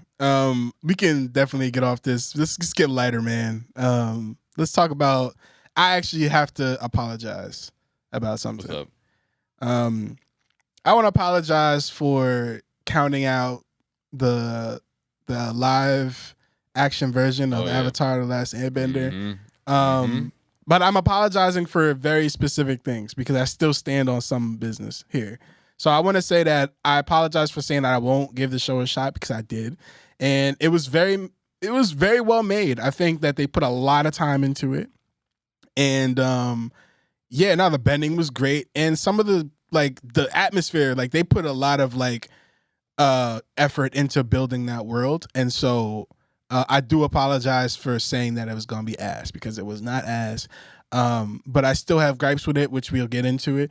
But for the most part, I think the show is pretty solid as a live action. It's definitely like the best out of all the types of, live action, remakes we got of like these, like it's better than Dragon Ball Evolution. It's better than the Avatar movie that was made. It's better than which other ones that came out? Didn't they make one for Death Note was awful. They made a couple. Yeah, they did. Yu Yu Hakusho recently, which I they can't did speak Full Metal for. Alchemist. That came and went. Full Metal. They did Full Metal? They did a couple Full Metal Alchemists. Oh man. Wait. Actually, interesting enough. Oh man, I could be wrong here, but I'm pretty sure one of the guys that's in this show was the star of both of the Full Metal Alchemist. Pretty sure. I got to double check that. Interesting. Yeah. Okay. Well, that's fine, man. But I just wanted to say that real quick. I still have casting issues, but let's give praises before we give, Sure. For Yeah, sure. I mean, I think the most important thing to me going in, because I had all faith in the choreography because Asians, but in terms of the bending, that was going to be the biggest thing for me, and I think they knocked it out of the park. If I had to make any one complaint, I felt like the water bending at first, before you got later on to the series, and we saw actual water benders doing shit, looked a little bit weak. Like whenever Katara would slap somebody with some water, it looked like damn nigga, that hurt you, that knocked you down, nigga. Like it didn't look too crazy, but a little splash. yeah, but it looked good. It just didn't look strong. That was probably my only complaint. The fire bending looked phenomenal, like I thought it would. The air bending looked sleek and smooth, and just like the movements of it is just really cool. And then the earth bending by far is my favorite. I'm glad that they kind of led with that to begin with, because season 2 gonna be crazy. It's gonna be real crazy. Yeah, if they do Toph, that'd be nice. They're definitely gonna do Toph. You can't not do Toph, bro. You got to have Toph in there. You got to have the metal bending scene. Like, Yeah. season 2 is going, and it's going to be season 2. They're gonna go hard. I really hope they do all 3 seasons. I thoroughly enjoyed the show. I think it was great. I will say, not hating, but obviously this is not the optimal way to watch the story. Yeah, The for optimal sure. way to watch Everything the story is still super condensed, bro. Yeah, and it kind of pissed me off at sometimes, but I get it. It's still the animated series. That's still the best version of this particular story. But Yeah. But we got to view it for as what- like a standalone entity, right? yeah, You know? It's well, its to own me, thing. it's like, how do you get someone into it that you know is not going to watch the animated series? You know what I mean? Like, all right, I could sit down with my mom and watch 8 episodes of this, as opposed to trying to get her to watch 90 episodes of an animated series, right? And still kind of get the story. So for that, I think it was really well done. I do have some gripes with some of the pacing and some of the tone, right? Some of the tone was like kind of all over the place. As it relates to the bending, I felt like I felt like the bending, I feel like they could have been more creative with how they used water and air, as far as like, instead of just having her throw it at people. Like, Katara might as well have just been throwing buckets of water on people. That's what it looked like. That's legitimately what it looked like. When, towards the end, no spoilers, but towards the end when she kind of upgrades some of those powers. I mean, maybe people literally have never seen the Avatar. But you're talking about you're spoiling the animated series. Oh, okay. Then, I'm spoiling this one, but just in the when she's like fighting Zuko and shit. Yeah, when she's fighting Zuko, when The second time. she has some moves that she learns later that I'm like, okay, yeah, that's some deadly shit. Like she actually knows how to do some shit. Like when she fought Paku and he got her with that move with the spikes. The one he got her also in the animated one that stopped her movement, and she used it later against Zuko. Yeah, it's like, all right, like this is the progress that's what a that we've been waiting waterbender- for. Yeah, that's what a waterbender is supposed to be doing.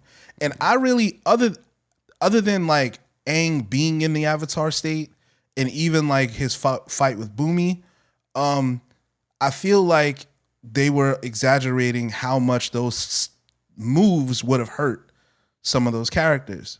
The earthbending and the firebending were clearly OP'd in the show, for good reason. But I think there would be more creative ways. Like, you should be able to spin someone into a tornado or something like that if you're an airbender. You know what I mean? Or like force winds, like hurricane style winds that kind of like force them against the wall. Like, that should be. That wouldn't match though the theme of like airbenders who are more like versatile, and it's like kind of not really an aggressive way of fighting. Peaceful. Yeah, They're monks. Yeah, They're so monks. it's like I they agree. wouldn't have like those like that wouldn't be like black magic in terms of like their style of fighting. They'd be more like the support. What if you could take the air from someone's lungs? That's too aggressive. That's way too aggressive. Motherfucker, I'm gonna come over. Like, motherfuckers just start choking. Literally put them in a fucking bubble of air and In a just vortex. take all the air, and just Yeah, People literally, suck all the air. vortex. Like, see, that's the type of shit I would be into. Yeah, But- and you can't have fire without air. So That's true. Yeah, you should It's be like, able to you should literally be- put out all fires. vacuum Yeah. that shit. Yeah. yeah. But I definitely think but like they are a very peaceful tribe, and so. But I think all things considered, they actually made air bending look a lot cooler than how it sounds. Like all things considered, is air. So to make that shit like show up on the screen is a little bit harder than it is in animation, where they make it blue. They have it has like a blue hue to it, the blue and white. Forgive me, I'm sick. Leave There it you in. go. Leave it in. The blue leave and it white. I am gonna leave it in. The blue and white colors. That kind of like signify this is airbending. But like on screen, it's just like translucent. Like you can't really see it. You know what I'm saying? But like it's like It'd be like motion blurs and shit to kind of Yeah, they did that pretty well, all things considered. And they also gave like other, they didn't make it as aggressive. It's really just to kind of like keep people at bay. Mostly. It's not like to harm people. It's mostly Depending just on like who's using it. I mean, Yeah. we saw Avatar Kyoshi, which was probably one of my favorite scenes of the entire season. For Kyoshi sure. was So Yeah, great. absolutely crazy. And correct me if I'm wrong, but they're doing like either a prequel movie or like a separate series with her, right? I haven't heard anything. That's what I thought I read. But Honestly, it'll if probably that's slap. true, It I'm was sold. slap. I'm sold. That whole village, that was probably one of my favorite episodes in general. Like, I love the village. I love the idea. Like, yo, we don't bend. We just throw Smoke hands niggas. here. Yeah, we just smoke niggas. That's it. I'll beat one of these niggas. I'll fight. You don't fight no more. And they was baddies. I Yo. beat the shit out one of these niggas. Nothing, yo. Straight up, niggas don't want to fight no more. Nothing but baddies in that village too. Shit. For sure. Shout out my nigga Sokka. Had a bitch in every Yo, island. he got the roster. Soccer with the roster. With the roster, for sure. He was going crazy. He was going crazy. Lost one of his bitches. I got 2 more waiting for me. Which brings me to this point of Sokka being like pretty much the best out of like those casted people. Most true to the character, to like the animated character, I think. Right. That, but also just, bro, every time Katara says something or anytime Aang said something, I kind of cringed a little bit. Yeah. I think they're still too young, and I What also did think I say, yo? their talk about dialogue it. is Let's just talk like about it. their dialogue is just so bad. I started was watching really it cringy. as an editor. I'm like, all right, I wouldn't have included this dialogue. Like, you didn't need this, especially like.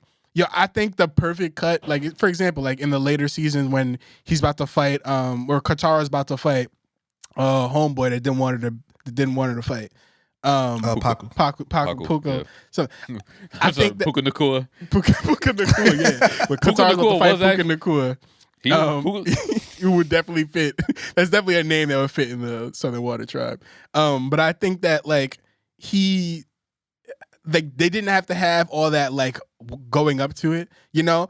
Go right, like where she's like, I'm gonna fight him, like I'm gonna do that. I know it was probably in the show, but you could have just went right to where people were gathering around, like wondering what's going on. Like you already know that the tension is there. You don't need to have her say, I'm gonna go do this and then go do it. It's different on the screen. You could have just had her go and start fighting, and then people would automatically know what's going on. Like, oh, like she's trying to prove herself, you know, like people gather around and like use that to be exposition. So yeah, but there's a lot of like expositional like dialogue that could have been done better. You know, like I'm a big fan of show don't tell. And so when you're kind of like driving things to just give us information, I can tell that you're doing that, and I'd rather you didn't. So I hope they get better. You know, I hope they listen to the fans. Like Zuko doesn't seem angry enough to me. I think we know too much about his, him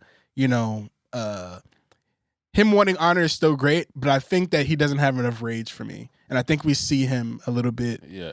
And too it sucks much. because season 1 was supposed to really be that rage season where he's supposed to be his meanest. I feel like they're already he just kind looks of depressed. leaning in. Yeah, now they're leaning into the like depressed, lost. Like, yo, he's almost turning it's his baby. He's father's almost fault turning type face shit. now. Yeah. Yeah. They did. Someone did say they dropped season 3 Zuko into season 1. Yeah. Yeah. I don't hate Definitely, Zuko enough. I feel it. Yeah. Like I don't hate Zuko. Maybe because I already know what his end game is, but like I don't have any like It's not that. It's Yeah, not I that. don't They did feel it it. Look bad. at it. I think the writers knew what his end game was, and that they're not leaning into like his arc of being like the actor might have known his end game, and so they're not giving the best performance. Like you have to have that rage. You have to have the arc of, you know, like I feel bad for you, and I shouldn't at this point. Right. I now. gotta rewatch season 1, and like just focus on Zuko, because I feel like what was missing was his anger towards his father. Right? He's still in this version of him, he still almost believes his father was noble. You know what I mean? Whereas in the original series or in the animated series, he was a bit more you know, he felt spurned. He did feel like his father was a dick, at least, you know what I mean? But he was like, yeah, we dicks because we Fire Nation, like that's it.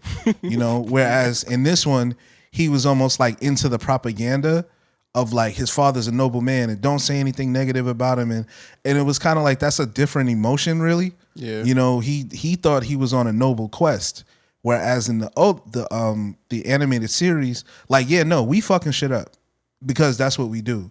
And you know, I think there was a different tone, and I think what they tried to sell was like, oh, he's really mean to his crew, and it was like, that's That's cool, but even that was resolved by the end. Like, they took like an episode to resolve that. You know what I mean? So, and you're missing so much out of it. They were also saying the same thing about Azula, that she wasn't crazy enough. Like, she wasn't insane enough. Like, it was more like that's coming, I think. Yeah, I think that's coming too. But it definitely, like, I don't know how early on, like, I'd have to watch it again. But I think she does hardly look too, in the first season. The actor does kind of look too friendly.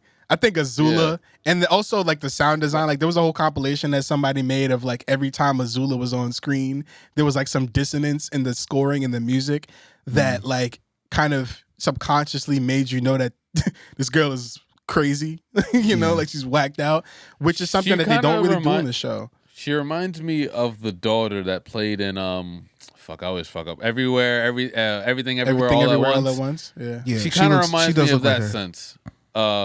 Because like, that girl also didn't have the face of an antagonist really, but like she played it and she played it well. So I'm kind of getting the same vibes off of her, but I really do hope they kind of up the intensity with her next season. Yeah, hopefully. And I think almost leaving out Zuko's rage, you kind of take away a little bit of Iroh's character a little bit.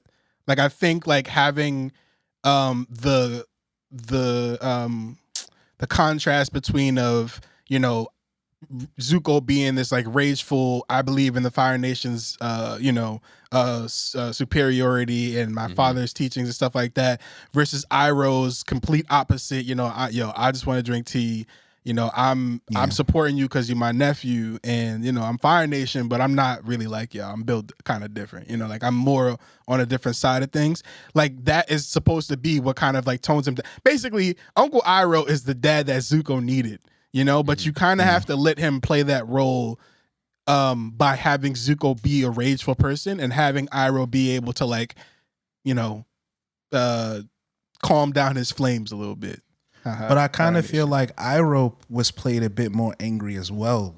You know what I mean? And I kind of think it served well for Iroh, in his character arc, because he wasn't so, he wasn't so relaxed. There were a lot of moments where he was kind of like frustrated too, not only with Zuko, but just with the world as it is, like when that guy was calling him like, what was his name? The Dragon of the West or something like that. Mm-hmm. Yeah, he was like, like honestly, bro, I could fuck you up right now. Like I really could, and I low key want to, but I'm just not there, and you're not gonna get me there. Like his son. Losing his son really your like broke him. Is so cold. Like that's so fire. That like that. Like, but yeah, it was very much like of quiet rage. It was that poster, the poster that says like you don't know how much violence it took to become this peaceful, right? And that's kind of what I felt like he was embodying, where Zuko was the only person with rage, right? And Iroh was kind of like almost goofy. Like, oh, just relax, just calm down. It's like, bro, but it's like is fire over here, yo. Exactly. But like on this one, Zuko would have a flare up, and Iroh would kind of be like, "Yeah, I know, I've been there." You know what I mean? And there was a bit. They balanced it a little better in the sense of they gave Iroh more to do, and Zuko less to do. Really, you know what I mean? Like I think that's where they kind of balanced it out. My favorite character was Iroh. On the whole show. I like Sokka. I loved Sokka and Katara's relationship. Yeah. For Katara to be such a, the actress to not really sell as well. The scenes with her and Sokka when they were beefing, I thought those were like really, really well done. Yeah. And when she did get that fierceness and that competitiveness, I think she really shined as an actress. Whereas early on when she's just like, come on guys, we can't just leave him. Like that was super Disney, fucking like, coded. It's like I feel like I'm watching like the first Harry Potter movies. And like that's what I was coming in to say is like, as much as I don't like it now, I'm hoping that, they give it a little bit of time, they let them grow a little bit, they let them learn, and then we kind of get that like Harry Potter 3, Prisoner of Azkaban type shit, where things start to get serious, and so do the actors. The first 2 Harry Potter movies, they having fun. It's kids, it's friendly, it's nice. But once 3 comes around, shit start getting serious. And then 4 and 5, shit start getting real serious. Like, people start dying. It's life or death. It's like, yo, they killed a kid, yo. It's like it's getting serious now. And so the actors start to get older, and it starts to get more serious. And so I'm hoping, like, in the next seasons, we start to get a little bit. Unfortunately, they are actually kids, so I don't think that, like, that would mean that we'd have to wait a little bit before we get a season 2. In terms of getting them more serious. I think like maybe 2 years or so. I think 2 years max. Yeah. So, I feel like it's the Stranger Things thing, man. You know what I mean? Like, I feel like at this some is for point, the actors. This is like for actors to show off their chops. The actors are gonna have to grow up a little bit, and they're gonna grow into these characters, which I think they almost not. I don't want to say sacrifice. Sacrifice is the wrong words, but they punted on like the deeper aspects of this season because they wanted them young. Because there's a long game here. You don't want Aang to. You don't want to be. Maybe they do 4 seasons instead of 3, but you don't want them to take 4 or 5 years to complete this thing, and now he's 19 instead of 15. You know what I mean? So I think there's a long game here. Yeah. When Aang gets hair, it's over, bro. Yeah. Like that's gonna be when he gets in his bag for real. Yeah. I'm really hoping when Zuko gets hair too. Like when everybody starts getting hair, it's gonna be nuts. But overall, I really am enjoying the show. I know that there's rumors. I've been seeing a lot of rumors about there possibly being like an Last Airbender CU. Where they kind of like have different forms of Aang be going to be able to like how they can like go into avatar state and communicate with their avatars, being able to communicate with like the animated series, the M. Night Shyamalan movie, and then I think there's some other I really thing that fucking they're hope working not. on. I hope whoever said that has a fucking horrible night. That's a terrible idea. Hope they get thrown off a roof. Yeah, something like that. Yeah. I heard that's in the works. I know they're already trying to work on another animated series of them as adults, and it's probably going to run concurrently with, which is possible. They could probably do that like while the animated series is going on. Actually, yeah. I think it's supposed to be an animated movie with them as adults. Okay, which could be interesting. You still have the listen. We know what this is. Like the live action series is so that they can like build up merch, they can build up people that they can send out, and it's like, yo, this is really Aang, this is really Katara. Like the animated characters, you're not gonna hug the voice actors and get the same feeling. You know what I mean? Like you can't really hug Aang, but now you can. Now he is a mascot. He actually exists, and he is a representative here. And if we can sell him, if we can boost this up, then we're good. It's like it should be cool to see that. But yeah, they definitely could do that animated movie too and have it run concurrently. I think people wouldn't be opposed. I think everyone's kind of saying that the animated series is superior. So if there were more animated components, I don't think anybody would be mad at that. People on the internet hate this series, the live action. People on the internet. I'm seeing mixed reviews. No, I'm seeing people on the internet hate it. People that I know in real life like it. Yeah.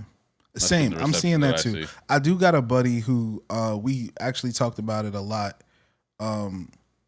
He's not finished. He's still early on into it, but he feels like we feel, which is like Katara and Aang are like way too fucking cringe.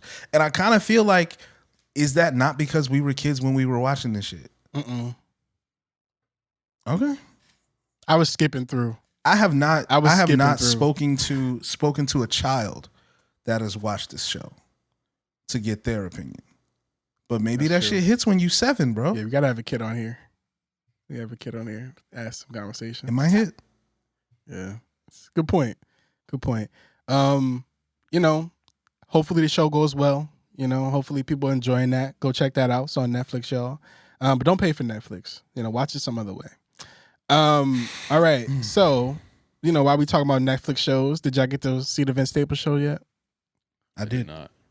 You did not. No, okay. I didn't. I didn't get a chance to. I watched it. I thought it was pretty good. I love Vince Staples. I think he's genuinely one of the funniest people alive. Like I had this conversation with my girl about people who are comedians and people who are funny.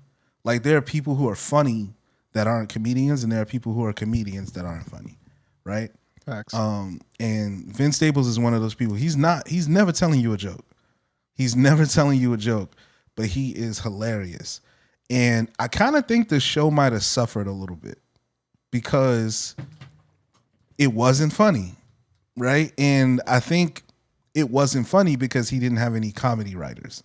You know what I mean? So I think you got to find the humor in it, which I did. And yeah, I did is it enjoy supposed to be a comedy, you think? Yes.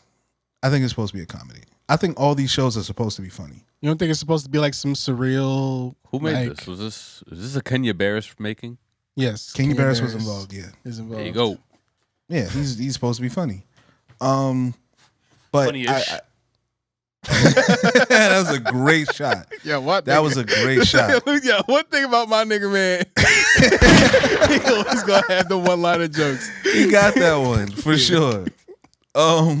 But yeah, no, I thought I enjoyed it. You know, I enjoyed the you know, kind of the art house style shooting.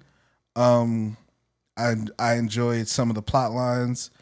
The actors were fine. Like it kind of was mostly just good. You know, I enjoyed it. I would watch multiple seasons of it. Background noise, you know, Sunday night type shit. I thought it was cool. I do wish though, and you know, this is not hate, but I do wish we kind of go back to just like telling a full story.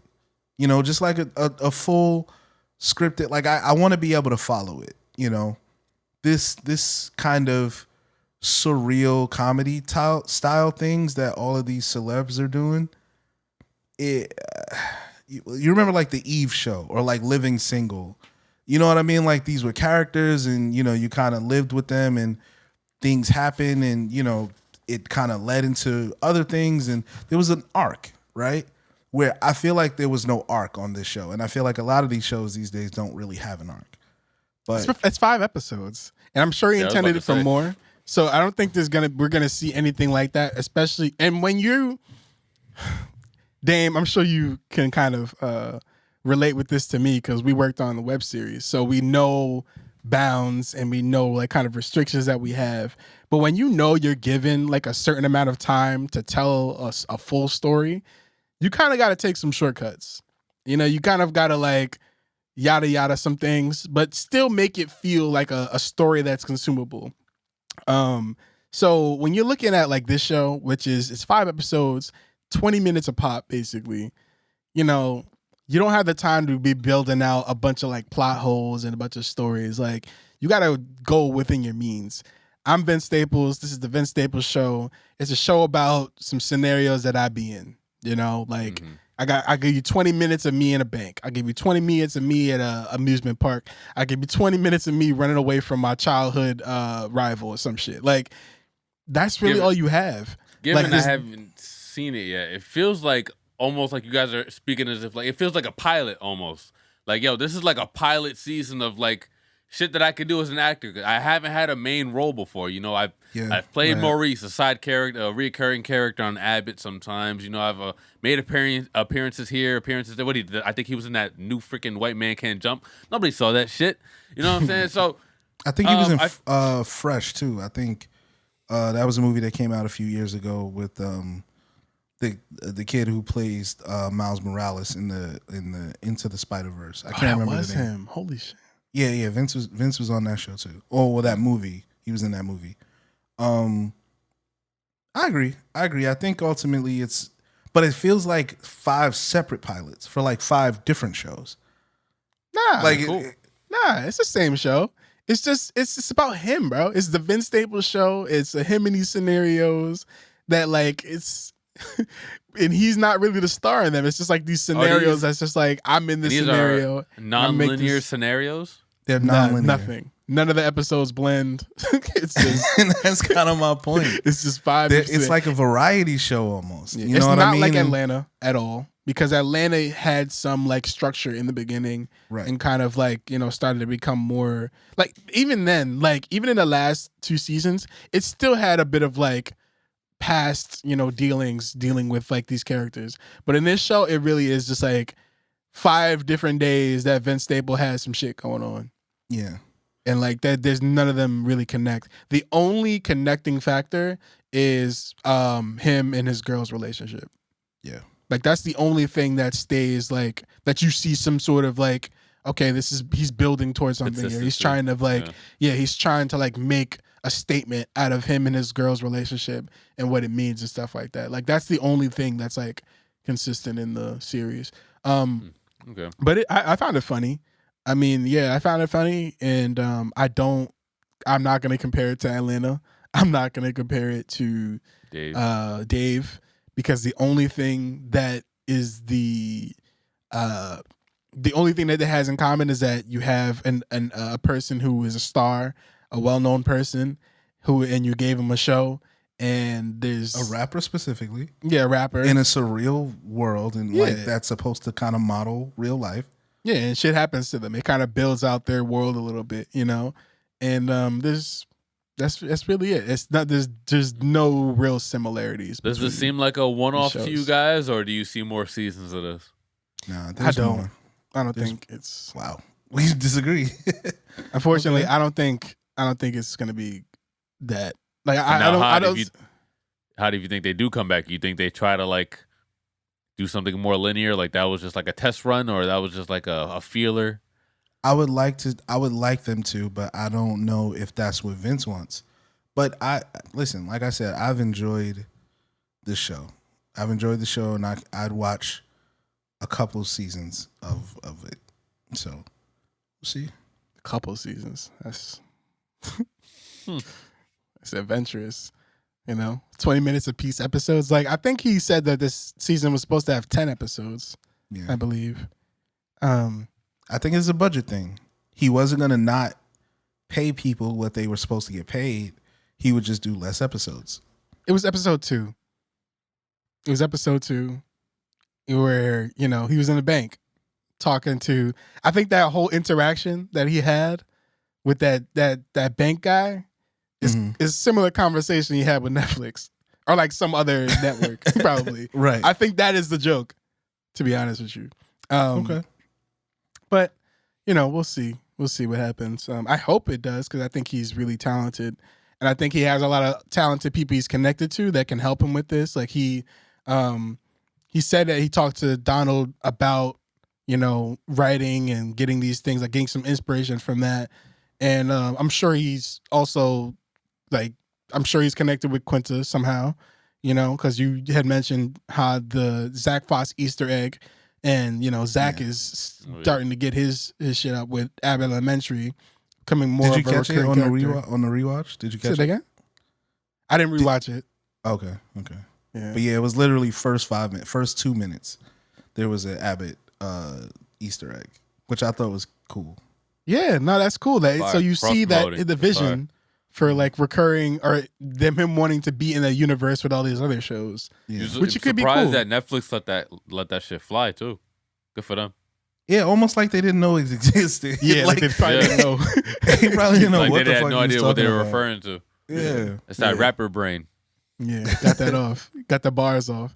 But okay, we can move on. Dame, if you see it, let us know how you feel. Tell us about this. I'll let y'all know. Last topic, and then we'll get into like music stuff. Tell us about this Willy Wonka AI stuff, man. Oh my god! Posing the question, please. So I shared this to you guys before. Now, how much would you guys pay for an experience at Willy Wonka's chocolate factory if there was a dollar amount on it? Am I already high? Am I already like on shrooms, or do I have to provide? Or will the shrooms be provided? Am I gonna die at the end? If you read on the website that they would provide shrooms there, if you can indulge in a chocolate fantasy like never before and capture the enchantment, would you want? Is that something you'd be interested in? Yeah, I'm paying some money for that. Yeah, well, I pay for a ticket, like a Disney World ticket type thing. Yeah, well, for sure. You guys are in luck. You could book yourself a flight to Scotland right now, because they are currently having a Willy Wonka chocolate experience going on over there, right? Hell yeah. So these guys are charging like $40, $45 to get in. And this is a funny story. This is why you always have to double check your sources and not believe everything that you see online. This is also, I guess, a lesson in AI and the dangers of AI. So this company out in Scotland promised people, and let me actually show for the patrons. Actually, let me share screen this right here. I'm surprised this website's still up. They are wilding. So they made this entire website, and everything here was generated with AI. All the photos that you see, so they have like freaking candy popcorn bowls, all these lollipop trees, and trails of jelly beans and shit. Nothing really referring to anything I've ever seen in Willy Wonka's Chocolate Factory. I don't know about you guys, but none of this looks like anything I've seen in the movies. So this is everything that they promised. If you look at some of the photos, like this Imagination Lab, it's spelled wrong. Damn. Imagination Lab. Yeah. So clearly this is all AI generated photos. A shit ton of people actually bought tickets to this place, and it was so bad that they called the police. It was like in this empty warehouse. What are they gonna do? It was like cement ground, and they just had like printed out photos of like of all the AI generated stuff. They had fake grass, these little ass bridge. All right, let me pull up this other thing for the patrons as well, because this is just awful how they pulled this off. The kids were crying. I can really imagine the tragedy that was those kids walking into that factory. Patrons, get a look at this. So that shit look like 59th Street. This shit looks awful, bro. Yeah, man. Look at this. They eat it. They have like a fucking, what is that? A jump house in the back over there. It looks like they're in an airplane hangar or some shit. That shit looks crazy. I'm telling you, it looks like one of the subways. One of the Willy Wonkas right here. Would you want your kids around this man? Not at all. Sounds like the Lucky Charms guy, bro. Hey. Yeah, so that's terrible. A lot of people got scammed. They apologized. They had no idea that this would be the reception. This isn't the reception they were expecting to get from people. Hold on, I got one more post to show you. So this is what was expected and what you got. That's crazy. They made that by hand too. They made that the night before. That's like I might have the cover for the episode too. That's like when your kid, tells you that they got a project due on Monday and it's Sunday night. It's like 10 a.m. It's like 10 p.m. already. So look at this Oompa Loompa in a freaking meth lab. It's like freaking scene from Breaking Bad. She looks sad as fuck. Jesus. So apparently it was her job to give out jelly beans, and they only had enough to give like 2 jelly beans to each kid. It keeps getting worse. It keeps getting worse and worse. And they probably like had their hands all on it too when they give it to you. Sorry. It's rough. Yeah. Boy, that's terrible, man. This is awful. I've actually, but I don't feel bad for the people who bought the tickets. I'm not gonna lie. So I actually did do something like this. Here in Raleigh, they have a Van Gogh experience. And they have it in different cities too. But that was down here too. That's actually like, they have them. They have them in a couple spots. Like, I don't know if I'd pay for it. So it was a lot of fun. It was very, they had projections on the walls and stuff like that. They had like moving art and stuff like that. The immersive experience. Yeah. It was an immersive experience, right? They had the VR headset. So I'm pretty sure it didn't have to be super, super like well done, but like people expected something. There's a like towards the end, there's one of those rooms where it's just like a bunch of his paintings like on the wall being animated. Literally, bro, if you went in there and you were like, high or something like that, it literally, you could just be in there all day.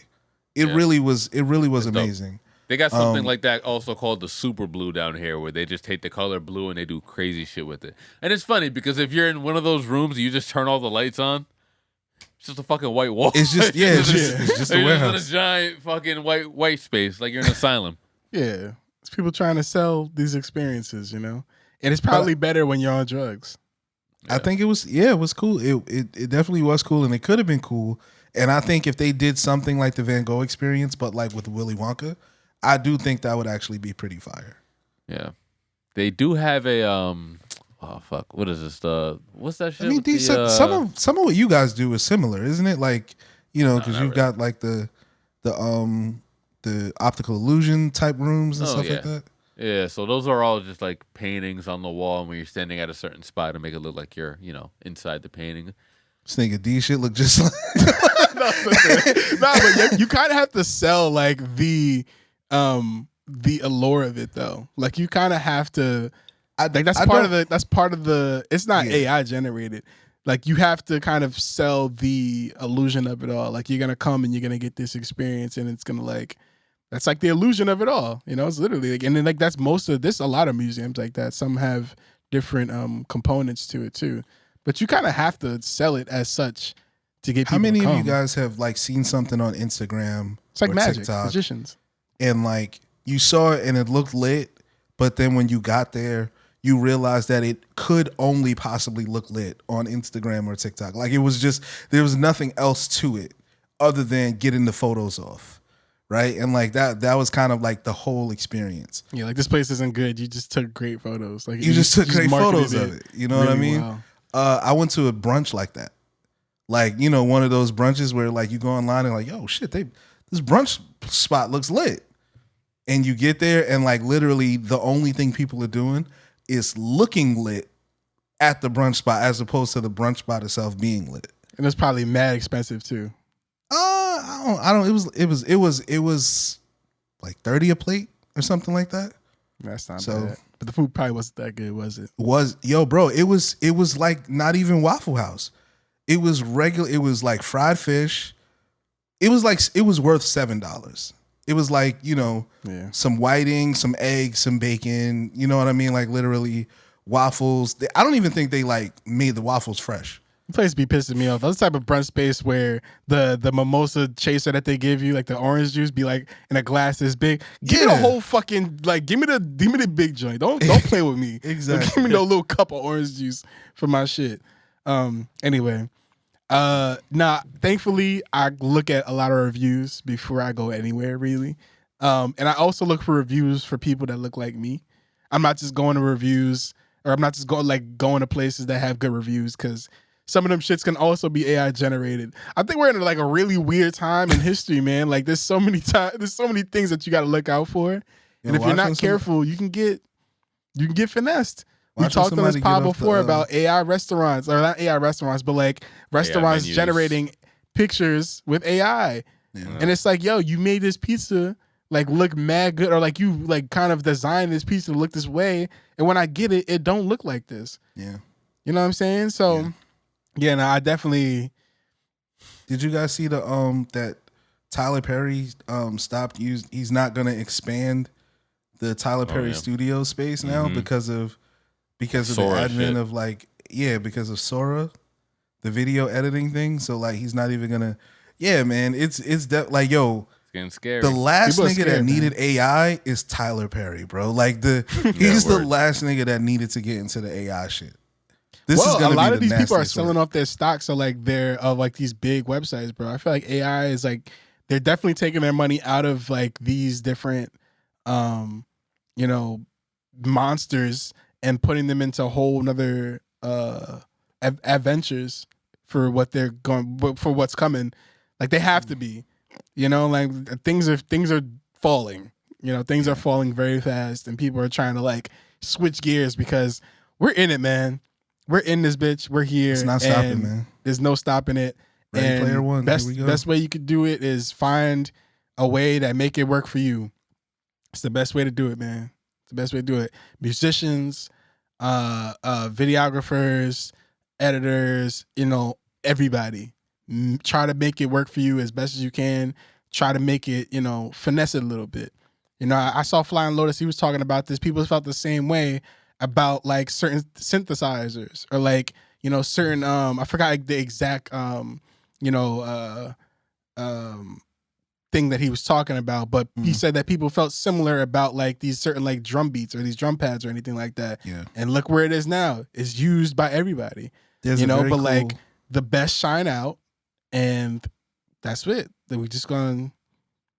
There's a very cool video on YouTube you can see of Herbie Hancock using a computer to make music for the first time.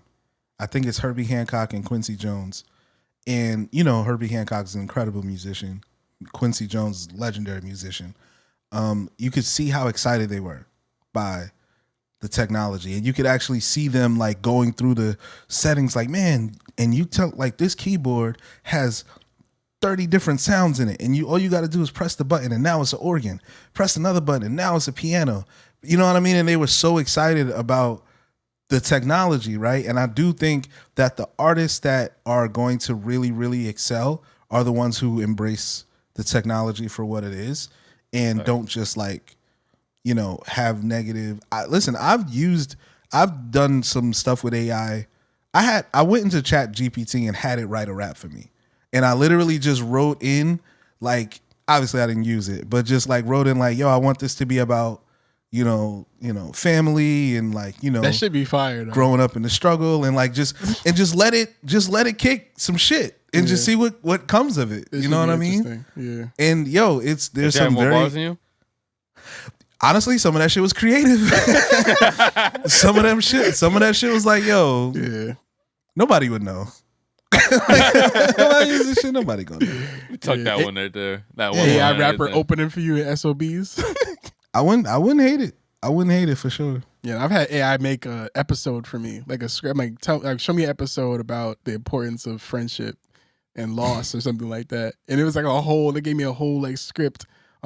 One day we gotta have like one of these days we gotta do like a Patreon like breakdown about like AI scenarios and just have fun with it. I'm waiting for the video game AI generated, procedurally generated worlds. You know what I mean? Like I feel like video games could do so much with AI. Like even like, you know, conversation dialogues. Like you should be able to say anything. You should be able to say anything and like literally talk to the game, and the game respond to you in the way that the character would. You know what I mean? Like there's so much you could do with it. And obviously it would have to be like connected to like online or something like that, like a perpetually online game or something like that, where it can like go to the server and like, okay, what should I respond with? But like, say you get an mission from a character and you just be like, yo, fuck that. I'm not doing that shit. Matter of fact, I'm about to just take all your money. Like the character should be able to, you know, respond to it. Yeah, I think that would be fire. There's a lot of levels that this thing can go. For GTA sure. would be the first game to do that. Like probably. That might be a feature, bro. We might, you know, that might be GTA 6 online. Yeah. It's like, yo, there's no missions. Everything is just you interacting with the world. They gonna have 3-on-3 basketball in GTA. I heard that. Yeah, so many people gonna be shooting that shit up. It's gonna be like, here's the thing though. While we're on video games, I've been playing Helldivers. That shit is fire, is it? bro. Yeah, it's really. I might good, be bro. on that. You got a PlayStation? Yeah, but it's crossplay, so you can play with PC. I'm jumping on. I'm getting it tonight. Oh, we on there? We on there? Fuck yes. Oh, because we Helldive? Please, because we Helldive. Let's go. Listen, let's go. Here's the thing. That game it's difficult, but it's like the right amount of difficult to where you do get better the more you play it. And it's I hope y'all out through it. I was definitely like one of those people that was just like, all right, this game might be too hard for me. But the greatest thing about it is it's a game where like friendly fire is on. So it's real. Yeah. It's real shit. I know I love friendly fire. Yeah, listen, sure. people it's real life shit. Like if you drop a missile airstrike over one of your teammates, they're dead. Like, and you have to bring them back. It's mad fun though, and it's so much fun. If y'all want to watch me share play one of these days while I'm playing it, I'll definitely do that so you can get a. I need a PSN. Gauge. By the way, send that in the chat. Yeah, me too. I've been real quiet since you got that PS5. Yeah, man. But honestly, it might be our fault because we haven't really followed up. We haven't asked them like, yo, what games you been playing? Yo, how's the PS5 experience? I asked him. I told him to add me the other night. He never did. I asked him. He never. Yeah. How'd the type to always be appearing offline? I feel like. I would. I told you I spent my whole. He's like, nah, man, I spent my whole PS4. I'm not gonna say never, but like I very rarely played PS4 games online. Like I never really got into none of it. It's fun because everybody in the game, like, there's no adventure mode. It's just basically all online co-op. So there's different like planets that have missions. and you have to kind of like play with other people. And like the whole thing about like you have to liberate these planets, but everybody is like we're all involved in the same shit. So like right now there's people fighting the good fight for democracy on Super Earth, and I'm over here potting with y'all niggas when I could be saving the Earth on Helldivers right now. I heard that they have that. hired a specific dev to get up at like random hours of the day and just hop on and help out the AI, like as like this super character, basically like a god character for them. Yeah. That's fine. That's the best job in the world, bro. Like, yo, I'm literally a god. Yeah. Yeah, nah, it's crazy out there. Like I love it. I love the game. It doesn't cost too much either. And they're gonna update it. It's only gonna update it. Right now, there's only like 2 worlds that are available, but there's like different planets within them. So there's a lot to do. But they have so many plans to like expand that world out. And like, cause you can see all the space that's open, and like how many, and they're gonna have events and all that stuff.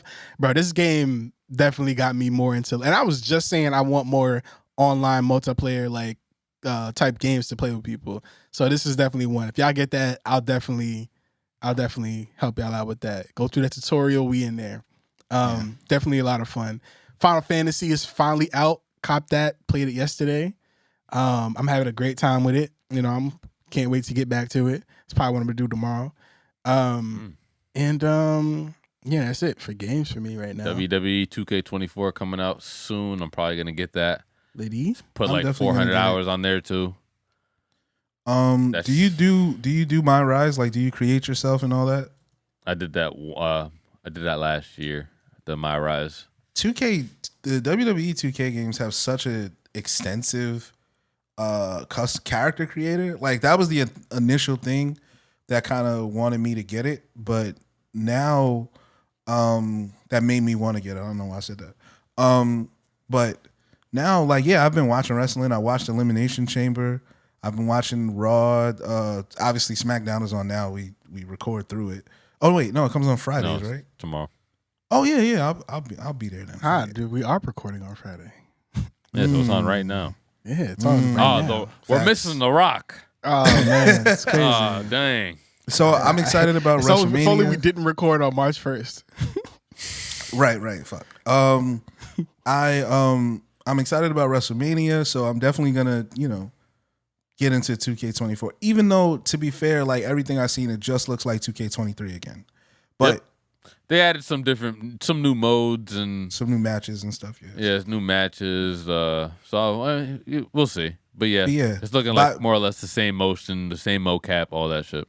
And those games, do the wrestlers have like stats almost like, how like 2K has like overalls? Like, is there a best wrestler in that game? Roman Reigns. Roman Reigns. Last year he was a 100. He's probably a 99 in this one. He's still champion. He's been champion for 4 years now. Yeah. Cody Rhodes. But yeah, is up now there. 2K is basically giving the WWE the same treatment that they give the NBA. They did like a 2K reveal, so that they went up to each one of the champions. Oh, what overall do you think you're going to be? Oh, well, I was this last year, so I got to be this year because I had a good year.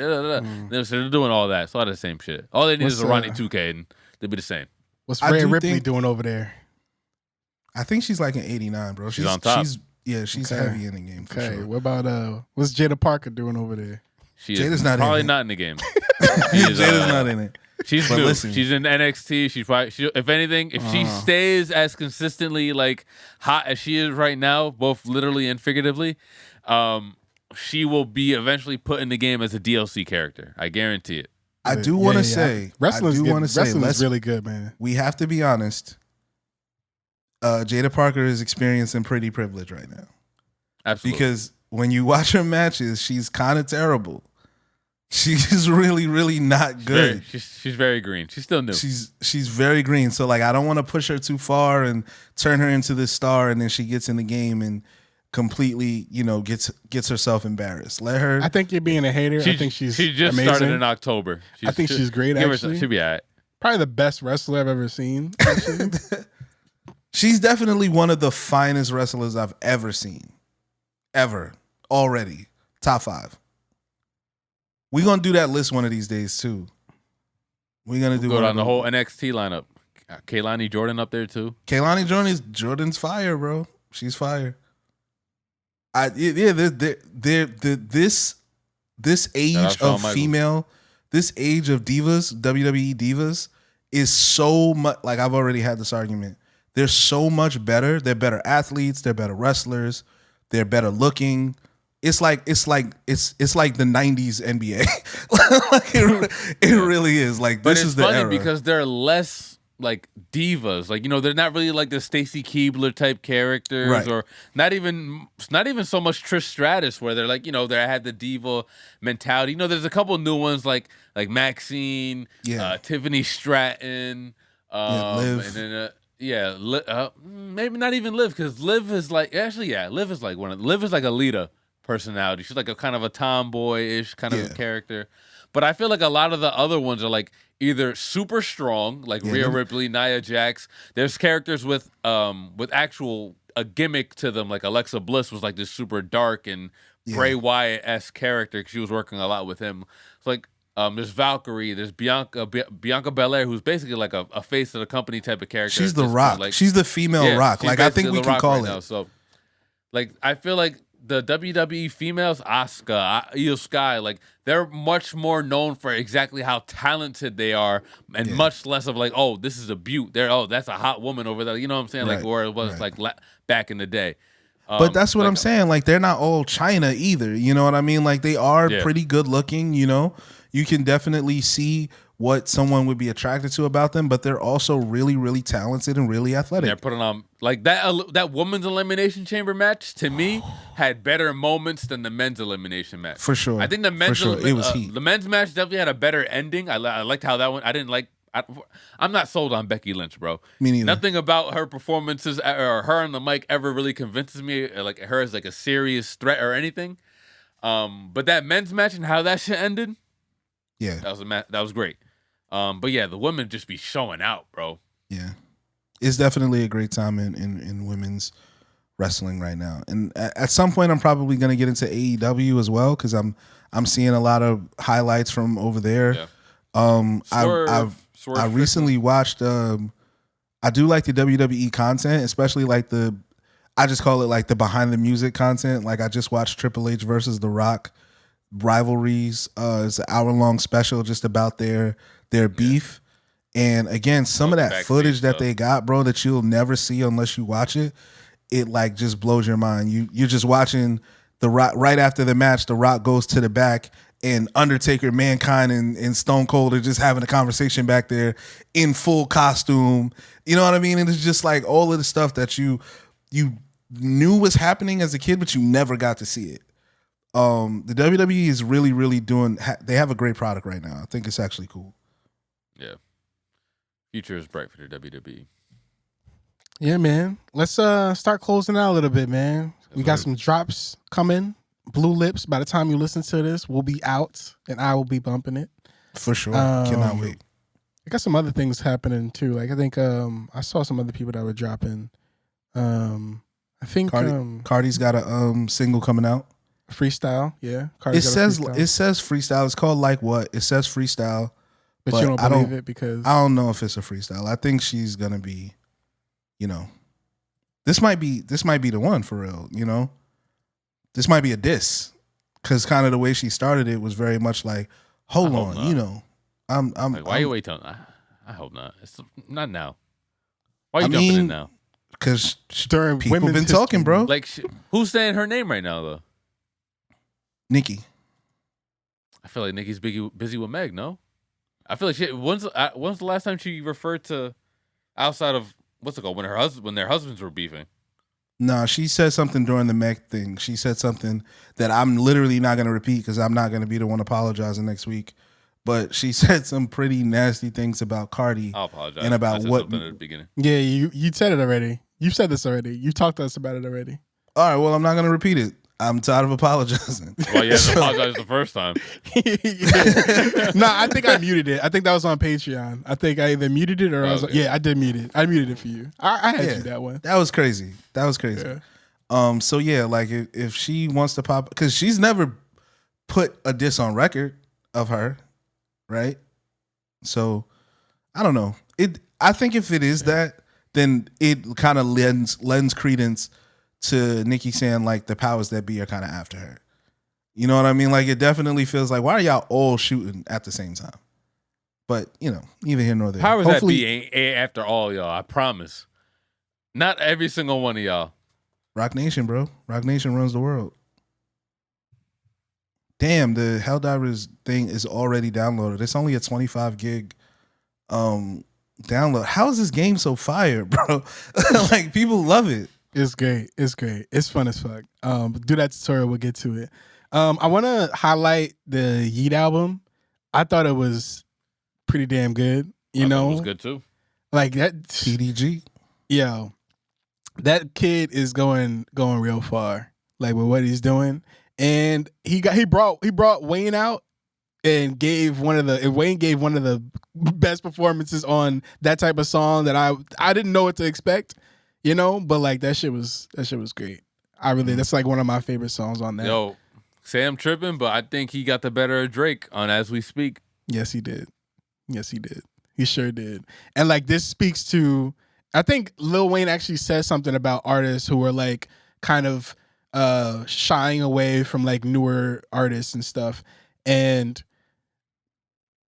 he's like a perfect example of, if you nice, you gonna be nice in these other rooms.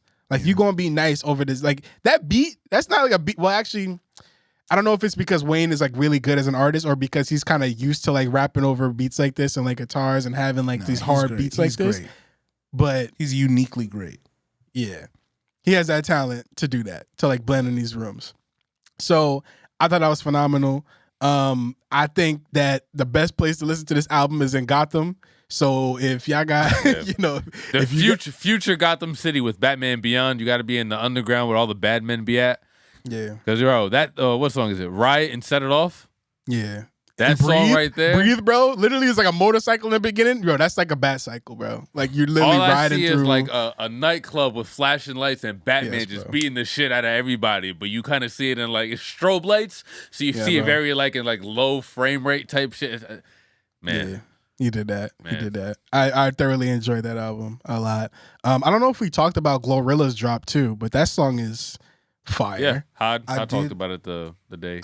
I think the only thing I said was she had the best drop of the day. Yeah. And I'm ready to double down. She has the best drop of the year so far. That song is incredible, I think it's the best song. That one's hitting so far. Yeah. That one's hitting so far. Obviously, it's super early. We're only 2 months in, but Glorilla got the best song right now. I ain't mad at it. Who else dropping? What else we got? Shout out my nigga Sule out of Jersey. Just dropped his first single under the Black Soprano family. Benny the Butcher. Wu Soprano. Make sure y'all go run that up. Shout out to my guy Sule. Killing it right now. We've got Meek with his project, which we talked about earlier, called Heathenism, which is not a word. But it's Meek, Yeah, Meek gonna do what he do. You've got obviously the we mentioned the Schoolboy album already. The record I'm looking forward to the most is the record he has with Rico Nasty. Rico Nasty also has a record dropping tonight or something, or Poppin'. Yeah, I think it's called Pop. Yeah. You've got an album by that Mexican OT who's been on fire too. Like, Don't Sleep. But I really rock with him. Four Bats, which is, an interesting artist. I want to see what the next song sounds like, because he's got an interesting thing going on. But yeah, it's a couple drops tonight. Did we talk about Vultures at all? Yeah, we did. Okay. On Patreon. Oh yeah. I said I couldn't vote. Yeah, I like it. Made you sad. I like it now. You're like I don't know how to review it. I just know that it doesn't make me feel good. Because, and I think to clarify, I think I like it, and it's conflicting because it's conflicting. Yeah. You think Kanye is a fucking goofball? Yeah. But it's good music. I can't front on good music. Literally. I ain't mad at it. Nothing else? Anything else we gotta talk about? What's it called? I did want to say, you guys remember Made in Tayo? Yeah. He dropped an album called Tayo 808s, and as you imagine, it's Tayo over some 808. So I think it's very interesting. The raps are kind of they're not the best.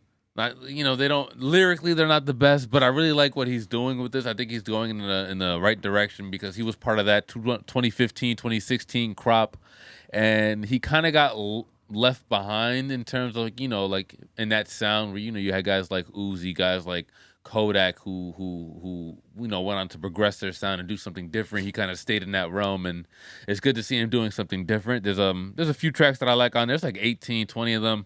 Not all of them are the best, but there's definitely a few of them on there that are really, really good. So I like to see this type of progression. I like to see people stepping out and trying new shit. All right. Shout out to Made in Tokyo. Made in Tayo. I think there's gonna be a biopic made for Saddam Hussein, I think. Oh God. Yeah. I'm watching it. Yeah, he's getting a biopic. Gotta get his blow up. And the person who's directing it is the same person that directed yo, fuck you, David. It's the same person that directed Chernobyl. I don't know if y'all watched Chernobyl. Yeah, I love didn't, Chernobyl. I heard I good watched things it about recently. It's great. Yeah, I heard good things about it. All right. I think that's it for me. I don't have anything else left. Any shout outs or we haven't done that in a while. Anything y'all feel strongly about right now? Oh man, the Spring Breakers are about to come to Miami right now. Fuck all of you guys, and ahead of time, you guys are about to ruin the next couple of weeks for me. It's gonna be Gas really prices going up.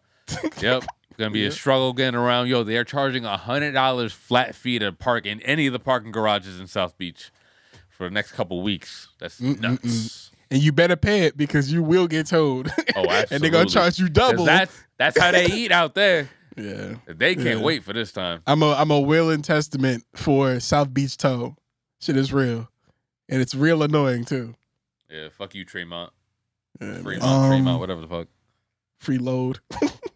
Speaking of spring break, shout out to JD and the whole of Atlanta working on this Freaknik documentary that's supposed to be coming out in March. I'm excited about it. All you niggas, aunties, and Freaknik documentary. Dropping that in Women's History Month? Women's History Month. You know what's funny? When you talk about like the biopics and like the revisionist history, they're gonna turn this into like some revolutionary shit, and it's gonna fucking blow my mind. I don't know. Y'all were very young. Freaknik in the 90s, obviously I was a kid, but if you went to Freaknik, you was a hoe. It's really that simple. You can't clean it up no other way. It wasn't the wildest party in America. It was some hoe shit. It was called Freaknik. You went there to fuck and get fucked. That is it. That's all it ever was. But I'm going to watch because it's going to be interesting to see them try to make it seem like this was like some type of, black culture. No. This ain't had shit with black culture, bro. Do not try to put that one on us. For sure not. It's not gonna work.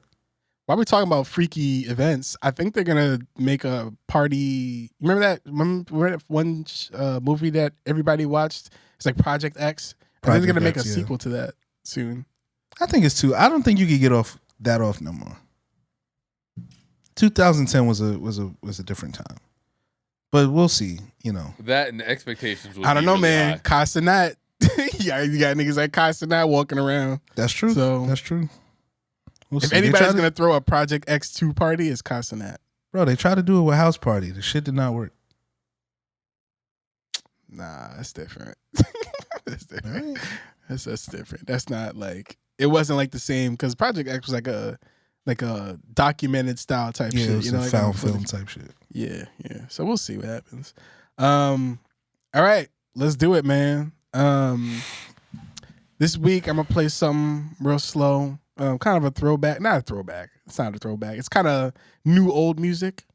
And I've been liking this dude for a long time.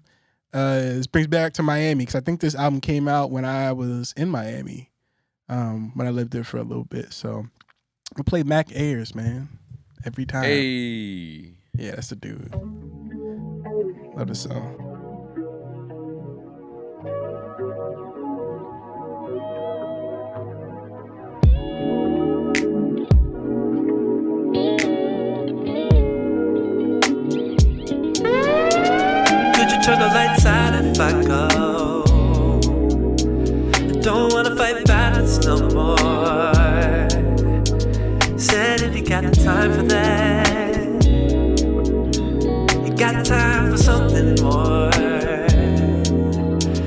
said the wind is the way I go. I need 2 cigarettes and a Casamigo. Been feeling like it's Spider-Man. Oh, I've been trying to keep things low. I said, can somebody save me? Save me from only myself. I said, can somebody save me? Can't keep on holding my breath. Better get this off my chest. It feels like every time I see it, I just don't really see it. I just don't really see it. I just don't really. It feels like every night I need you. I just wanna believe it. I just wanna believe it. I just don't really. It feels like every time I see it, I just don't really see it. I just don't really see it. I just don't really. It feels like every night I need you. I just wanna believe it. I just wanna believe it. I just don't really see it. No, no, no.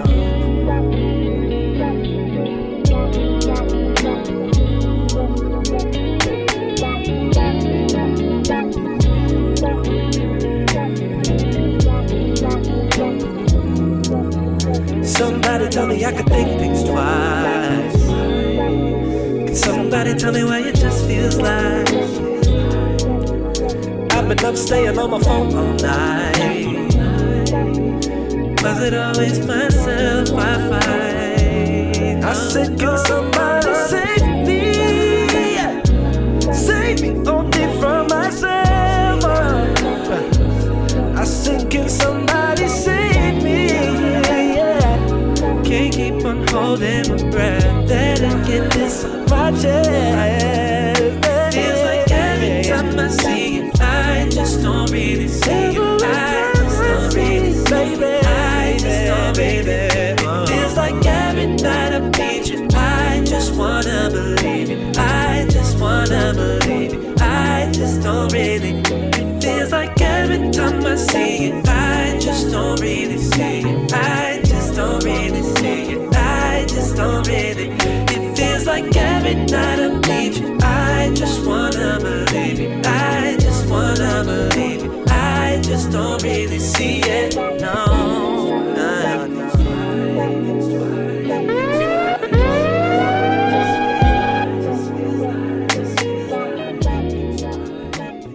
That boy can sing, man. Mac Ayres. That white boy every got time. some soul. Yeah, he got some soul in him, man. Yo, when that came out, bro, that shit couldn't came out at a better time. When I was in Miami, I was in my bag. You hear me? Yeah, You right, hear I me? feel you. Yeah, man, it was a good time. Every Time by Mac Ayres. Go check that out. It's not new, but it could be new to you. So go check that out. How, what you got, man? Yeah.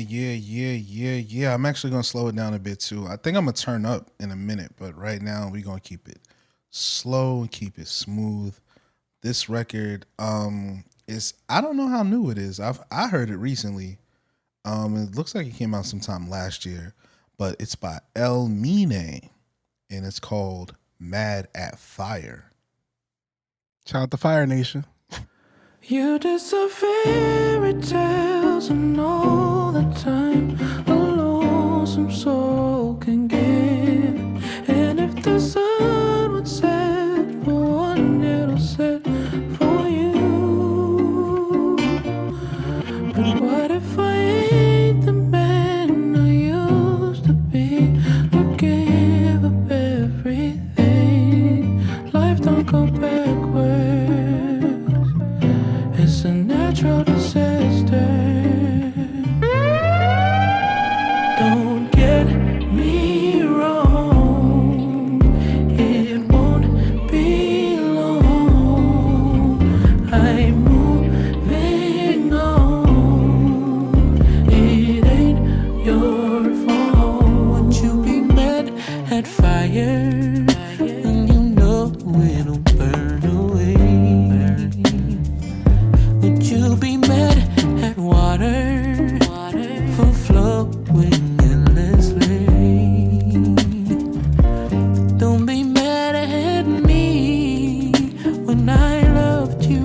every day. I'm just being me, girl. Don't push me away. Promise me in your heart you won't curse the days we met. Even though we're apart, there's depth in what we had. I won't be mad if you see someone you love more than me. Make this decision for me. I can't be mad if you leave. Leave. Don't get me wrong, and it won't be long. I'm moving on. It ain't your fault. Don't get me wrong, and it won't be long. I'm moving on. It ain't your fault. Would you be mad at fire when you know it'll burn away? Would you be mad at water for flowing endlessly? Don't be mad at me when I loved you every day. I'm just being me, girl. Don't push me away. It's fire because if you look at the visualizer for the song on YouTube, it's just him in an arcade playing Street Fighter. You are so toxic, Hod. You are so I like beautifully written songs, bro. It doesn't have to be a specific topic. I think anything can be beautiful. It's just I'm listening to it. I'm like, I know you were trying to get that off in an argument with somebody. slow down, bro. Like, would you be mad at fire if it's like, would Slow you be down, mad bro. at water for flowing the way that it does? Like, why are you mad at me? Don't be mad at me. Yeah. You know, I'm just me. I always been He me. talking. Don't get me wrong. He definitely talking. Yeah, and it sounds like some old school R&B type shit. Like, this sounds like something that would be like made by like I could hear like Jagged Edge making this song. You know, Yep. For sure. it sounds fire. Alrighty. So what I got here is I got some Earth Gang. So Okay. this Earth Gang off the new Earth Gang EP. I think it just dropped last week. It's the second installment of the Earth Gang vs. Algorithm series, which began last year with R.I.P. Human Heart. So they're kind of experimenting with this whole AI thing. Like if AI took over type shit, they do all the music videos they've dropped for these albums have been all AI generated. They've taken on a different sound. So this is Earth Gang and Spillage Village, Osmosis. My favorite track off of this. Yeah.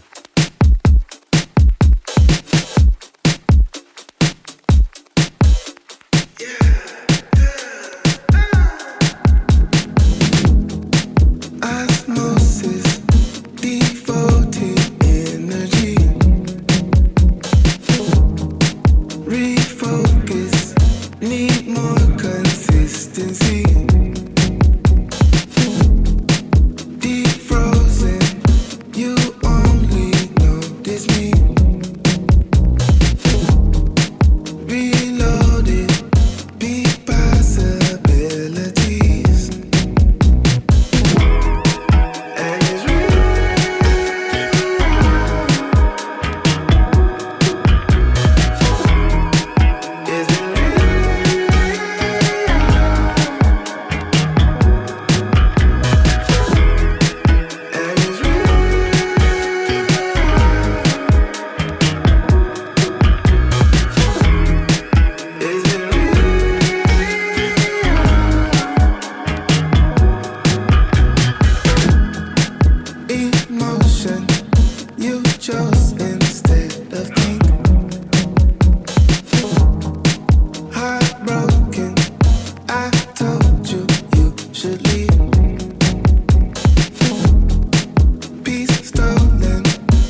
royal thighness. Is it just me or are you surprised that our anatomies like gas to fire, like palms to ass and asphalt to tires? White coat, my dope supplier. How the hell you dive down and take me higher? Gotta be sorcery. A piece of you for me, a brief eternity forever free. I know your walls is gold plated. Let me help you precipitate while we sit at the edge of the world, dodging these counterfeit niggas with precision.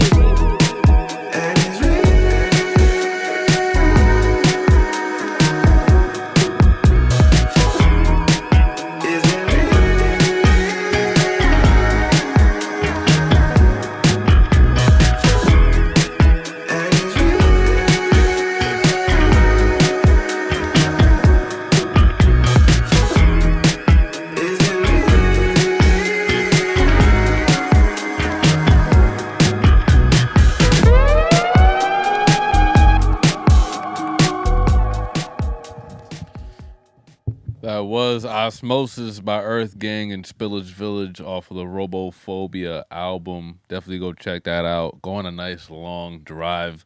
Pop this whole EP in and just vibe, man. Just vibe.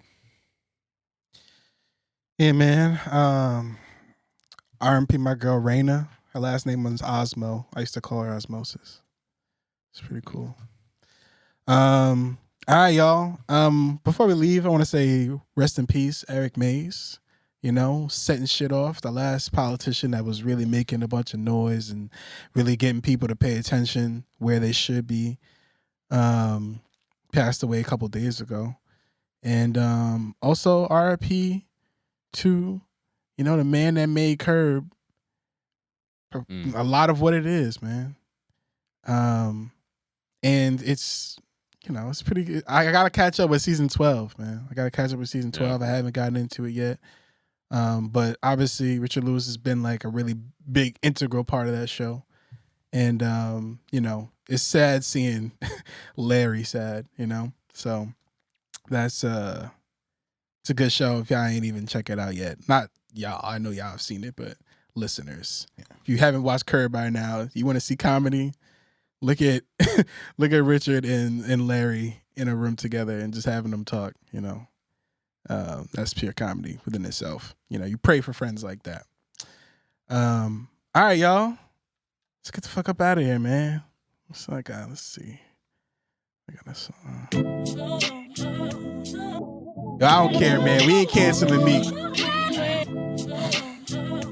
This is a crazy thing to get us out. Tell me how you want it, yeah. Call me and I'm on. And where's Ella May? Tell me that you need me, yeah. I'll give it to you. We ain't hear that much from her since we found out she ain't English. But she is English. I told y'all, I don't think Ella May can sing. She sound fire on this one, though. When this came out, bro. All day, yeah. 24/7. Yeah, all day, yeah. 24/7. Loving the shit out you, fucking the shit out you. That's crazy. All right. Yeah, let's get up out of here, y'all. That is Tren Dollars. Shout out Tren Dollars. Shout out _Godbolt and I am call.me.hide. Thank you for listening. Please come to our Patreon and see what we got going over there. Subscribe to our Patreon, subscribe to our YouTube, subscribe to our Instagram at Because We Are Podcast.